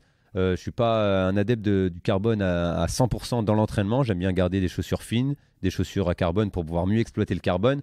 Mais du coup, tu te dis, est-ce que mon pied va chauffer? Est-ce que la mousse n'est pas trop dure? Est-ce que le carbone va tenir, etc. Enfin, tu as plein d'inquiétudes comme toute autre marque que j'aurais pu avoir au pied à ce moment-là. Mais du coup, c'est pas vraiment ça qui me fait... ça me fait pas douter en tout cas, parce que du peu que je l'ai testé, j'étais convaincu. Et ce qui est fou, c'est que Là, la mousse, elle est en train de se faire un petit peu. Et plus je la mets, il y a un effet en plus de ça qui est placebo maintenant aujourd'hui. En plus de la restitution d'énergie que je sens folle, ouais, je l'aime beaucoup, je l'aime énormément. Et ça, je suis convaincu de la gamme. Et quand je la mets au pied, ce qui est énorme, c'est que je sais qu'au niveau du grip de la chaussure, elle surclasse toutes les autres marques déjà dès aujourd'hui. Il n'y a aucun doute là-dessus. Elle a un grip qui est énorme. Et il y a un moment, on est passé sur un secteur pavé. Et là, dans ma tête, je pensais, c'est marrant, mais pendant la course, je me dis là, j'ai un meilleur grip que les autres, je peux attaquer dans les virages. Et, et c'est marrant, mais c'est vrai. Hein, les Formule 1, des fois, ils gagnent des dixièmes et des millièmes activé. sur des. Ouais. Et là, du coup, c'était un bon secteur pavé bien glissant où on traversait les rails de tram, etc. Et en aucun cas, j'ai eu un doute sur parce que ça peut faire peur, un pied fuyant ou autre dans un virage, que là, non. 100% confiance dans la chaussure, elle a bien restitué, le grip a bien accroché, la restitution d'énergie était là. 2,50 derniers milles, donc elle a du retour de force. Donc non, c'est cool. C'est cool et du coup, c'était un enfant qui court avec une nouvelle paire parce que l'appréhension du SMI avec une nouvelle paire, une tenue toute neuve qu'on fait découvrir au grand public. Non, c'était une vraie bonne pression, comme je disais, sur laquelle j'ai pu véhiculer un bon résultat. Donc c'est cool. Est-ce que c'est appréciable pour toi finalement de retrouver cette fraîcheur et cette candeur sur une distance que tu connais pas? Est-ce que ça fait aussi... Est-ce que c'est aussi ce que tu cherches finalement, d'avoir un peu ces yeux d'enfant et de redécouvrir un nouveau format, de te poser plein de questions? Tu l'évoquais tout à l'heure, Anthony, d'être finalement comme un coureur très ordinaire qui ne sait pas forcément comment fonctionne l'hydratation, la nutrition sur ce genre de course. Est-ce que c'est un plaisir finalement? Ah oui, c'est sûr, tu es dans le nouveau. Le nouveau attire du questionnement, du doute, mais attire de l'envie et beaucoup d'ambition. Et du coup... Avant Séville, du coup, je demande aux copains, est-ce que vous ravitaillez? Est-ce que vous prenez des boissons d'effort, des gels énergétiques? Comment ça se passe? Je demande aussi à l'équipe ici, comment ça se passe? Comment vous faites? Est-ce que vous venez le matin de la course? Est-ce qu'il faut mettre des straps sur les tétons? Est-ce que des choses comme ça, des petits trucs en fait, quand tu es coureur habitué du longue distance, tu fais normalement, mais quand c'est ton premier, tu sais pas. Et du coup, j'étais plein de questionnements. Et du coup, pareil, combien de temps vous déjeunez avant? Alors que j'ai fait toute ma carrière. Mais combien de temps vous déjeunez avant l'effort? Parce que là, tu fais 21 bornes et qu'il faut que tu assimiles peut-être un petit peu plus, que ce soit peut-être un peu plus dans le corps que quand tu fais un 1500. Donc, non, plein de questionnements, plein de doutes. Mais du coup, j'ai de la chance d'avoir un entourage, encore une fois, on est des copains, on est des compétiteurs. Quand on est ensemble sur la ligne de départ, c'est la bonne guerre, hein, de la guerre joviale. Mais c'est pas pour autant qu'ils me donnent des faux conseils. Au contraire, on essaie de s'automotiver les uns les autres. Et voilà, encore hier, là, je vous dis, j'étais... avec Florent Carvalho à Séville, à Lille, et du coup, il me donnait j'échangeais encore avec lui sur plein de paramètres que j'écoute. Je suis quelqu'un qui a toujours été dans l'apprentissage, dans l'écoute, et en fait, on a toujours fait à notre sauce avec mon coach, mais en prenant en compte ce qui se faisait dans le monde entier, ce qu'on avait pu voir. En fait, on regarde ce qui se fait, et on essaye d'adapter à ce qui me correspond. Et ça, pour moi, c'est important d'être ouvert comme ça sur l'entraînement, sur l'alimentation, sur l'hygiène de vie, surtout. En fait, on a essayé d'apprendre, et c'est une perpétuelle... c'est un perpétuel apprentissage parce que du coup on est vraiment à chaque fois à l'écoute et on regarde les séances qui se font au Kenya pour le SMI, sur le marathon. J'échange avec l'Allemand qui vient de faire 2h07, Alman Alpetros, André Moine qui a fait 2h05, et là j'ai encore son WhatsApp, hier il m'écrivait encore. Je suis pas dans ma science infuse avec Patrick, on n'est pas là à dire il faut faire ça, c'est ça qui marche. Non, en plus c'est encore plus dans cette discipline là où on est nouveau. On écoute ce que font les autres, on regarde ce que font les autres et on adapte par rapport à ce qui me correspond, mais on a des grandes lignes qui sont vraiment similaires à tout coureur. Comment se passe la journée et la nuit qui précèdent la course? Est-ce que, comme le veulent les bonnes vieilles habitudes, est-ce que tu es nerveux et sous pression et tu as un sommeil agité? Je suis quelqu'un qui regarde beaucoup de séries, de films pour m'endormir. Enfin, je regarde tout le temps le soir des choses. Et là, j'avais envie de me coucher un peu plus tôt. Du coup, j'ai acheté un livre et j'ai quasiment lu un livre en 2 jours. C'est rare, mais du coup, je me suis forcé à lire pour pas me coucher tard. Je sais que j'ai fait une avant-veille de 10 heures de nuit et du coup, je me suis dit, même si je dors 2 heures, 3 heures, c'est pas grave, tu seras sur l'énergie et c'est pas grave. Et j'ai dû je me suis levé à 6 heures, moins le quart, je crois, pour Séville, et du coup, j'ai dû m'endormir à 11 heures. J'ai dû avoir 6-7 heures de sommeil, donc c'est énorme. C'est énorme. C'est largement suffisant. Je pense qu'à partir de 4-5 heures avant une course, si tu as fait une très bonne avant-veille, c'est pas gênant. Le bouquin, c'était comment faire moins de 63-18 heures sans leçon, c'est ça? Non, c'était un roman, je ne sais même plus lequel c'était, mais non, c'était... Voilà, se changer un peu les idées et se reconcentrer encore une fois sur autre chose que sur un écran ou autre, parce qu'on a déjà trop la tête, j'ai déjà trop la tête dans les écrans en tout cas. Ça y est, nous sommes le dimanche 30 janvier 2022, c'est le grand jour. Comment est-ce que tu te sens sur la ligne de départ? Est-ce que tu es impatient, nerveux, confiant, un petit mélange de tout ça? J'ai la veille de course un Français, Djilali Bedrani, qui fait du steeple aussi, qui rentrait du Kenya et qui me dit moi je pars à fond, tente, viens avec moi, pars à fond devant, on fait un truc tous les deux et on voit ce que ça donne et tout. Et là je lui dis non, moi c'est mon premier, si je me crame et que je pars et que je le fais en résistance, ça va pas me plaire. J'ai pas envie de subir ce semi-marathon et d'avoir du doute sur le prochain comme j'en ai sur celui-là, parce que j'avais beaucoup de doutes, comme je le disais tout à l'heure. Et du coup, je l'aborde avec un peu de stress, mais du bon stress, du stress positif. Donc, je lui dis non, je fais mon truc, je vais voir, et puis c'est pas grave, même si je suis tout seul, je vais gérer mon effort.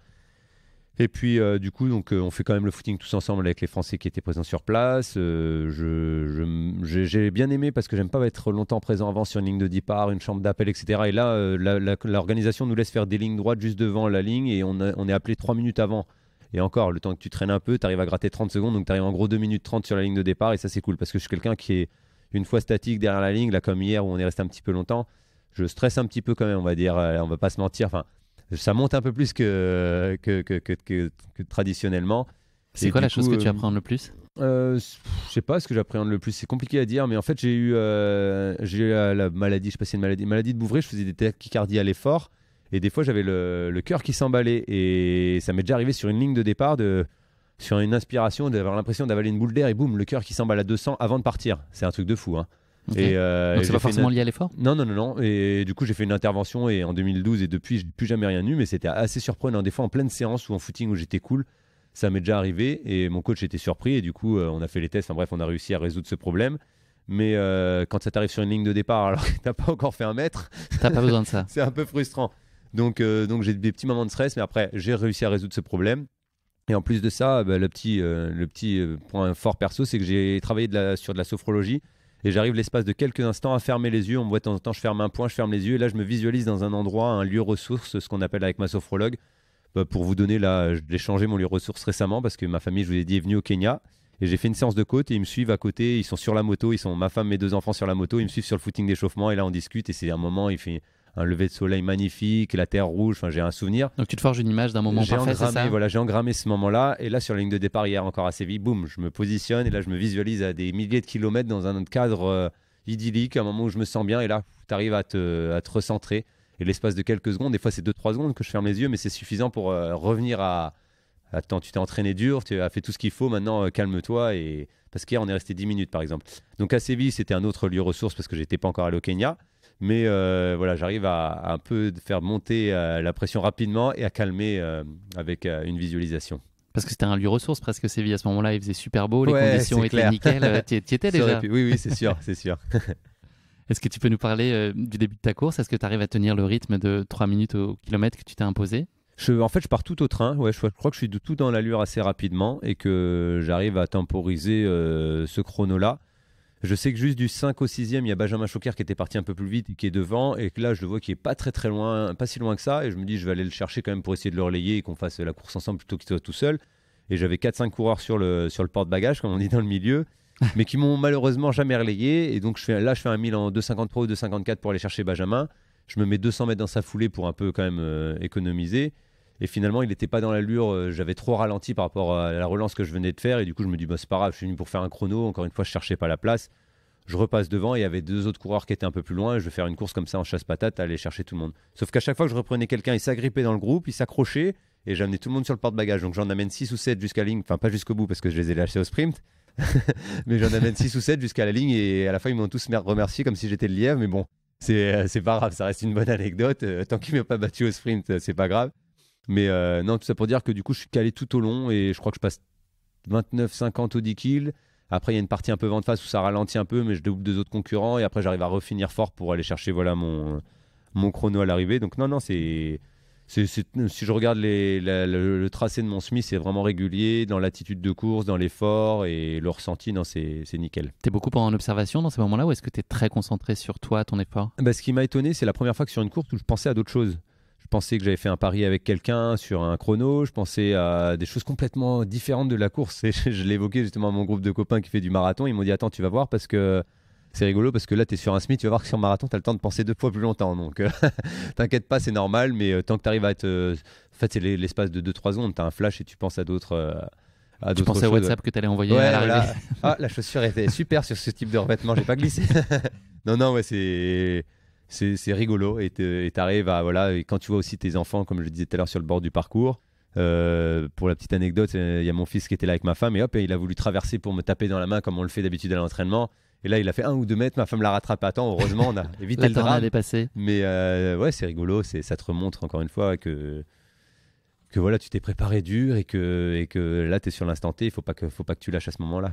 Tu marques l'arrêt au ravito ou tu fais l'impasse? J'ai pris de l'eau au 5, au 10, au 15. J'ai pris de l'eau... Non, pas au 15. Au 15, j'avais tout le monde sur le porte-bagages et je me sentais bien et je me dis, attends, ça fait 6-7 bandes qui sont tous derrière.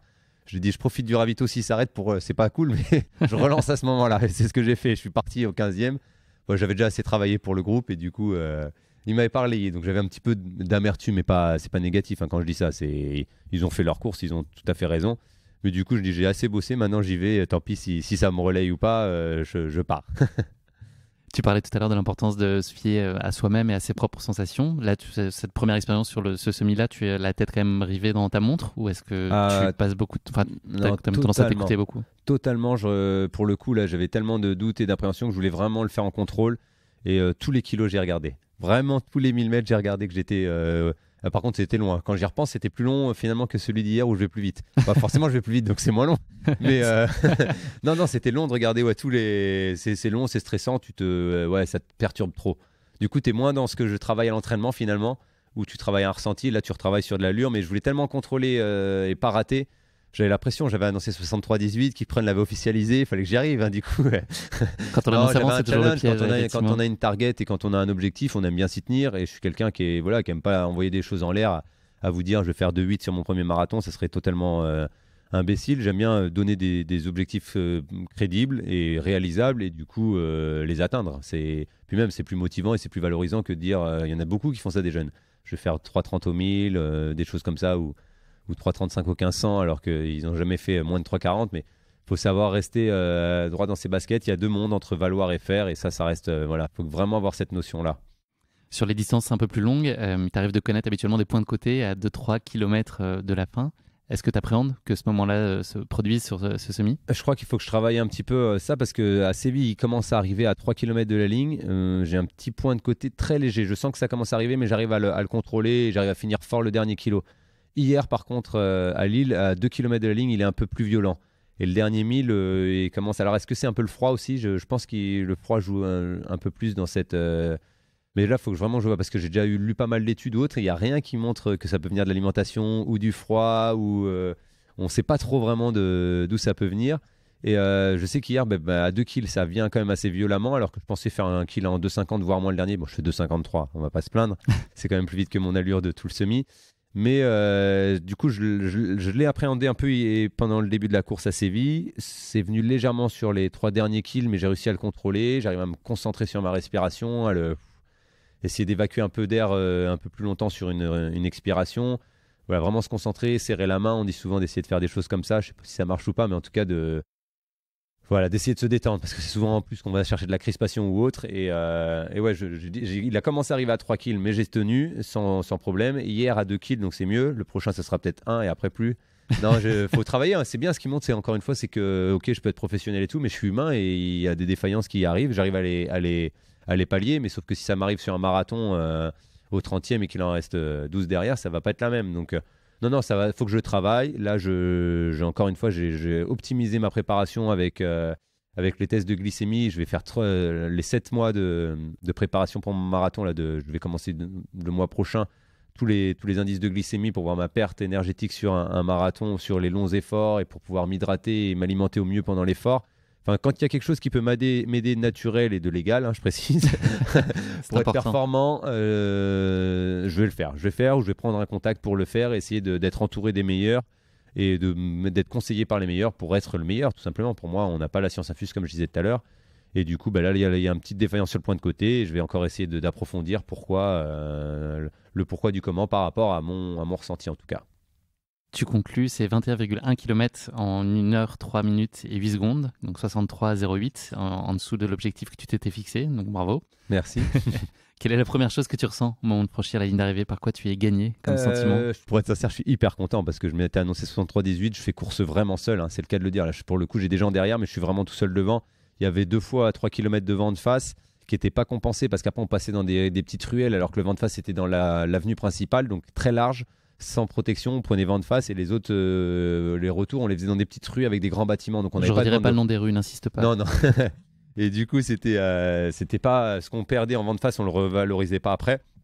Donc du coup, non, de cette manière-là, avec mon premier objectif qui était de 63-18, avec toute cette préparation que j'avais eue sans être certain de valoir ce chrono-là, enfin, avec tous ces doutes, toute cette nouveauté et ce nouveau challenge, c'était pas évident. Et du coup, je sais gagner parce que voilà, donc à l'arrivée, non, je suis hyper content, j'ai objectif accompli. Et voilà, après, faut savoir satisfaire des objectifs qu'on se fixe, même si on vise des fois inconsciemment un peu mieux. Il faut savoir prendre étape par étape. Et là, ce qui est bien, c'est que voilà, sur le suivant, tu sais que tu as une petite marge de progression, que tu peux aller un petit peu mieux, et peut-être que sur le suivant encore un peu mieux. Et c'est bien, ça met des objectifs qui te sont favorables. Je sais que par exemple pour le steeple, j'ai fait direct mon record. Dès que je suis passé en 2013 sur 3000 mètres steeple, j'ai fait 8-12 et depuis j'ai jamais refait. Je l'évalue à l'entraînement bien mieux que 8-12, mais finalement j'ai jamais eu la course, jamais l'optimisation pour le faire. Et donc là sur semi c'est bien parce que je sais que la première course n'était pas optimale, la deuxième toujours pas, et donc je pense que ça pourra descendre encore. Est-ce que tu perçois ce résultat comme une validation du fait que tu es sur la bonne voie, toi, à la fois d'un point de vue personnel et sportif, mais aussi dans ta collaboration avec Kipren ? Ah mais clairement, c'est la concrétisation, elle est là, elle est sur le terrain, elle n'est pas de l'entraînement. J'ai beau mettre toutes mes sorties sur Strava ou si je fais un semi même en 1h1 à l'entraînement, ça reste de l'entraînement. Je l'ai pas fait, je dis ça juste. ça reste, voilà, non, c'est crédible dans ce que j'annonce avec une volonté de passer sur marathon. Il faut savoir que les derniers championnats du monde, les minima c'était 64-30 pour aller au championnat du monde. Je pense que cette année, ils vont être à 63, voire à 62-30. Donc techniquement, sur le premier, je fais les anciennes minima, mais sur le deuxième, je suis déjà potentiellement une sélection en équipe de France, alors que je ne maîtrise pas encore totalement la distance. Donc après une blessure, après les péripéties, Koval is back. Anthony, qu'est-ce qu'on ressent quand on voit un de ces athlètes performer aussi bien sur une course ? Est-ce que c'est beaucoup de nervosité en amont et puis de satisfaction ensuite quand tout se passe bien ? Tu vis finalement la course avec presque autant d'intensité qu'Johan ? Ouais, on la vit en parallèle. On la vit en parallèle, on a un peu le stress avant et puis la fierté à l'arrivée. Et puis c'est marrant parce que ce jour-là, j'avais aussi une petite séance de c'était 1000, 2 fois 1200 plus 1000 à la fin. Et quand j'y suis allé, je savais déjà qu'il avait fait son chrono. Et donc j'ai couru 63,08 joli. à la fin. Voilà, sur l'ensemble de ma séance, je me suis arrêté un peu avant pour juste faire le clin d'œil au chrono. Donc je l'ai un peu vécu avec lui. Ouais, et puis la fierté de se dire ça a été ce jour-là la chaussure chez Decathlon qui a couru le plus vite un semi-marathon. Donc il y avait une vraie fierté non seulement pour Kipren, mais finalement pour toute entreprise. Johan, a posteriori, qu'est-ce qui t'a paru le plus difficile sur ce semi ? Est-ce qu'il y a quelque chose qui t'a étonné ? Non, la récup derrière. Le lendemain, j'avais très mal aux jambes. Et c'est bien parce que ça te montre que tu es humain. Ça, c'est génial de ne pas pouvoir monter les marches. Mais non, mais c'est chouette. C'est des sensations que je recherche. C'est nouveau pour moi parce que j'ai fait des grosses séances, etc. Mais du coup... Mais encore une fois, là, aujourd'hui, j'ai le deuxième semi. Aujourd'hui, ça va beaucoup mieux, par exemple. Et du coup, c'est cool. J'apprends de nouvelles choses. Mon corps découvre de nouvelles choses et il s'adapte à de nouvelles choses. Et petit à petit, c'est de mieux en mieux. Les chronos sont mieux. Les sensations après course sont mieux alors que je vais plus vite. Mais non, c'était cool parce que du coup, j'ai un chrono. J'ai ma famille qui est présente. Il y a une belle météo. Donc, tout est associé. Tu es dans une bonne dynamique. Je fais mon semi. L'après-midi, on va faire un tour en calèche dans Séville. Enfin... C'est chaud, c'est chaleureux, c'est beau, tu manges tous ensemble. Enfin, comme je dis souvent, je vais revenir sur un truc qui n'a rien à voir, mais pour moi, les Jeux Olympiques de Rio, ce qui a été marquant, c'est que je fais 5e, je fais les médias rapidement, et après, je vais prendre ma famille, Florine Carvalho, qui était aussi dans le stade avec sa famille. Je leur dis, venez, on déconnecte, on coupe, on va prendre le tram. On rencontre des supporters brésiliens. Mon beau-père échange un t-shirt avec un supporter brésilien alors qu'on ne parlait pas la même langue, on chantait n'importe quoi dans le tram. Et on arrive pas loin de la plage de Copacabana et là on mange tous ensemble. Et quelques minutes après les Jeux qui étaient un truc énorme et une ambiance, je fais 5e au jeu quand même, c'est pas rien. Mon moment qui m'a marqué, c'est ce moment dans le tram et ce restaurant où on est tous ensemble déconnectés au bord de la plage Copacabana. C'est l'association, tout ça, c'est ça pour moi le sport. C'est que tu vis des moments de performance, de médiatisation, tout ça c'est bien. Mais moi la surmédiatisation ça me plaît pas forcément. Et après, tu te retrouves avec ta famille, dans un bien-être, il fait beau. Là, à Séville, c'était pareil. Le sentiment du devoir accompli. Voilà, ouais, c'est ça, devoir accompli. Tu as fait ton truc. Et après, tu le partages avec tes proches. Et ça, c'est encore. Je pense que tu fais une énorme perf, mais tu te retrouves tout seul derrière à retourner dans ta chambre d'hôtel. C'est un peu moins fun que que voilà, hier on va manger un Welsh, la spécialité locale, tu reprends quelques calories. Non mais c'est cool, on va avec mon coach manger ensemble au resto. Enfin voilà, là j'ai une photo à l'arrivée où je suis dans les bras de mon coach, pour moi elle est juste, c'est juste énorme, c'est significatif tout ça. C'est pas... c'est Ton pas, coach qui te suit depuis toujours. Ouais, voilà, c'est pas voilà, mon chrono il est là, point barre, j'ai une prime ou pas, j'ai un truc ou pas, non. C'est ouais, c'est toute une ambiance qui est plus que l'aspect sportif et ça c'est chouette. Enfin voilà, pour moi dans la vie, c'est ça qui est important et du coup, j'ai perdu la question, je suis allé hyper loin mais mais en tout cas pour dire que oui, c'était sur l'après-Séville, c'était voilà, j'ai eu des courbatures mais j'ai eu un très bon moment parce que ma famille était là, il y a le record et mes objectifs sont accomplis, donc c'est vraiment gagné. S'il y en avait qu'une, quelle est l'image que tu retiendrais de ce semi? Une image, je saurais pas te dire vraiment. Ça peut être le resto après en famille. Hein. Bah non, mais il y a ça, mais j'ai bien aimé le moment où mon fils a failli échapper au bras de ma femme. C'était rigolo parce que ça m'a fait l'espace de quelques instants déconnecter. Ma fille qui reste toute calme, toute. Faut pas le faire à chaque course par contre. Non, non, mais même hier sur la course, les juges lui ont dit attention vos enfants, ça, ils savent maintenant, mais c'est tellement énorme parce que ouais, je vous dis, ils sont insouciants et ça c'est beau aussi. Et du coup, cette insouciance de vouloir traverser, me faire un check sur la course. Pour moi, ça reste une image pendant l'effort qui est superbe. Merci beaucoup, Johan et Anthony. On va parler un peu d'avenir désormais. C'est quoi les prochaines étapes sur la route des JO de Paris 2024? Comment est-ce qu'on construit le plan? Est-ce qu'il y a déjà toutes les échéances, ou en tout cas dans les grandes lignes, est-ce qu'elles sont déjà connues? Ou est-ce que c'est encore un peu exploratoire et il y a une vue à court terme pour l'instant? Du coup, moi j'aime bien être, comme je dis, discipliné dans mon entraînement, dans ma programmation, ma préparation. Et j'ai échangé avec beaucoup de monde. Et du coup, j'ai déjà, depuis fin d'année dernière, envoyé à Anthony un peu mon programme avec les grandes lignes. Après, c'est bien sûr évolutif. Là, il faut savoir que du coup, j'ai fait mon semi hier avec mon record, 62-17. Et que maintenant, j'ai une préparation en plus axée 10 kills, 5 kills pendant 2 mois. Je vais peut-être même tenter un 10 000 sur piste. Parce que je veux reprendre un petit peu de vitesse. Parce que je pense que j'ai fait un cycle foncier conséquent. Refaire un peu de vitesse, entre guillemets.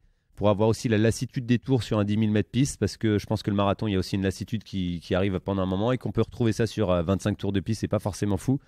Donc j'ai envie d'aller chercher cette lassitude. Ça passe peut-être en sélection équipe de France ou pas, là n'est pas l'objectif, parce que c'est pas ce que j'optimise cette année, mais si ça passe pour la Coupe d'Europe à passer, c'est fin mai en France, sur 10 000 mètres, peut-être faire cette Coupe d'Europe. Après, je coupe une semaine et 4 mois de préparation marathon qui vont arriver rapidement finalement.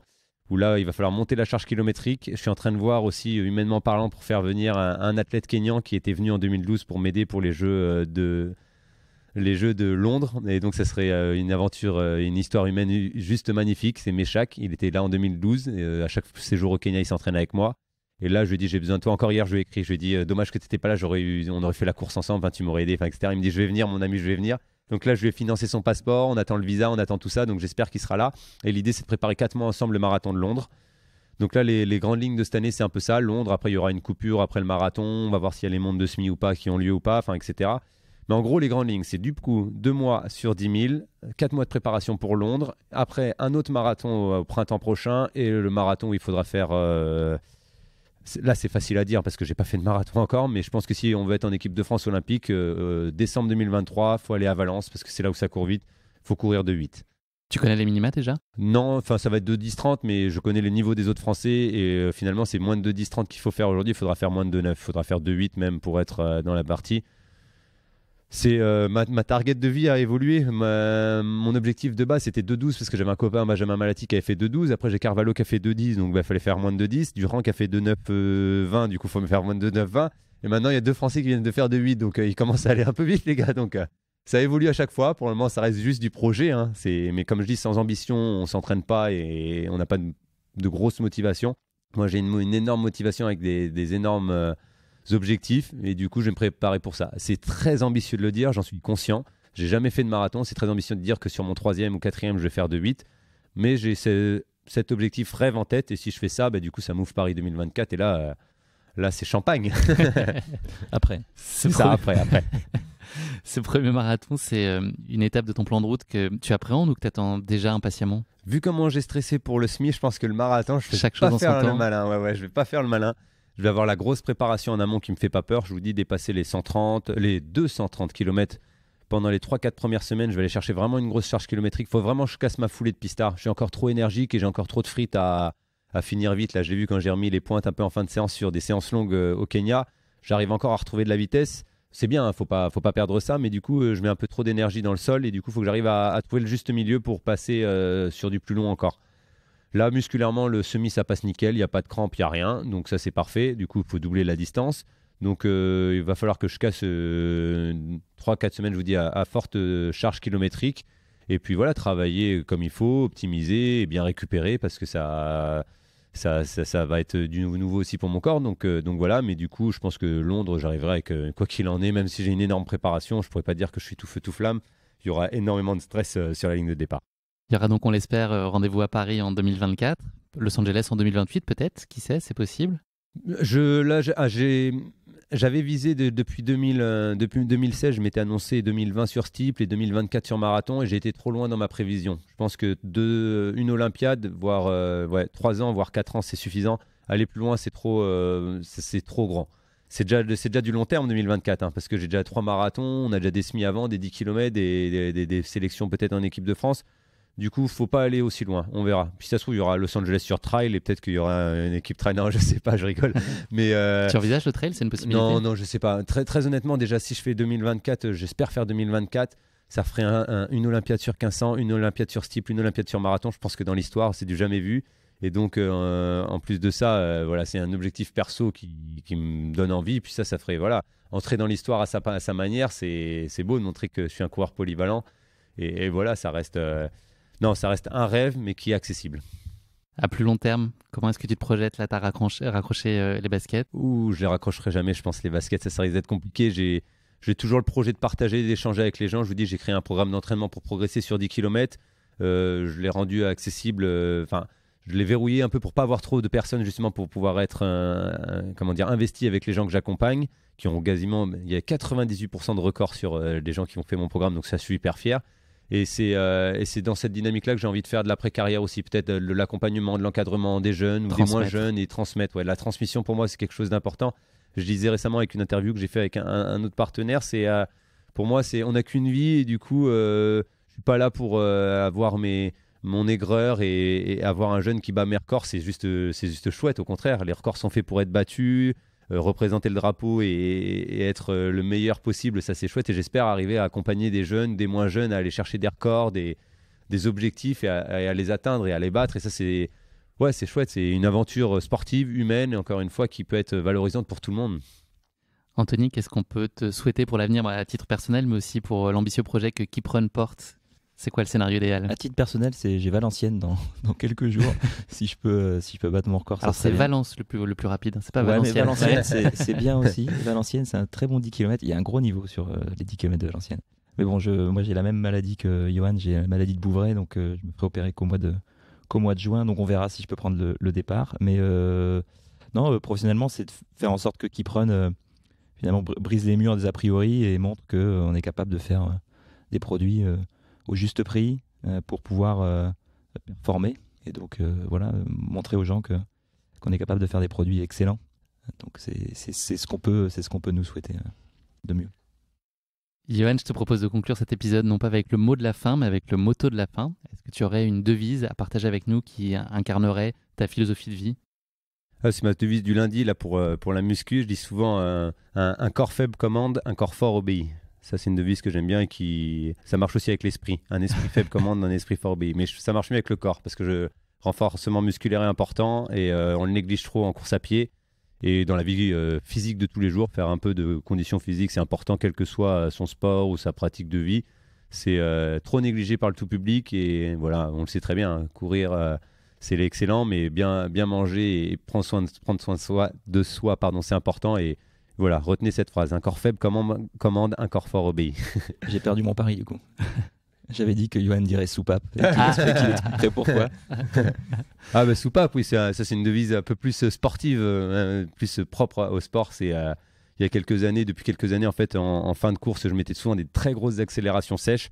Mais le coach national qui était Philippe Dupont, il me dit arrête de mettre des soupapes comme ça. C'est pas, il faut pas faire ça. Il faut que ce soit soupape, soit progressif jusqu'à la ligne d'arrivée parce que là t'es trop sec et ça tient pas jusqu'au bout. Et du coup c'est resté dans les lignes de la communication personnelle et aujourd'hui je le dis souvent, j'en ai fait un petit logo, j'en ai fait un délire et du coup c'est il y a plusieurs gens hier sur le bord du parcours. Allez Yoko, allez soupape.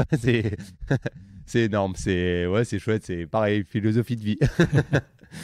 Merci Johan et Anthony, c'est malheureusement déjà la fin de cet épisode. J'ai pas vu le temps passer comme toi Johan sur ton semi de Séville en quelque sorte, même si l'épisode a duré plus longtemps que ta grande première sur la distance.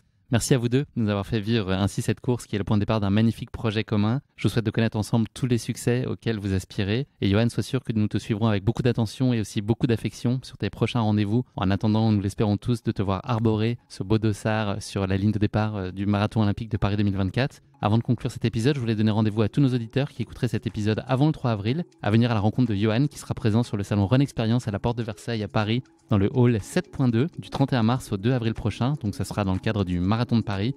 Je suis sûr que vous aurez beaucoup de questions à lui poser et je vous confirme pour le vivre en ce moment même que vous passerez un très bon moment en sa compagnie. Merci encore à tous les deux pour nos passionnants échanges et je vous dis à très bientôt. Merci beaucoup. Merci à tous de nous avoir suivis, j'espère que cet épisode vous a plu. Pour ne manquer aucun épisode, n'oubliez pas de vous abonner sur les différentes plateformes de streaming. Et si le cœur vous en dit, n'hésitez pas à mettre le maximum d'étoiles sur iTunes ou sur Spotify, cela aidera Course Épique à se faire connaître plus largement encore. Merci et à très bientôt pour notre prochain épisode de Course Épique.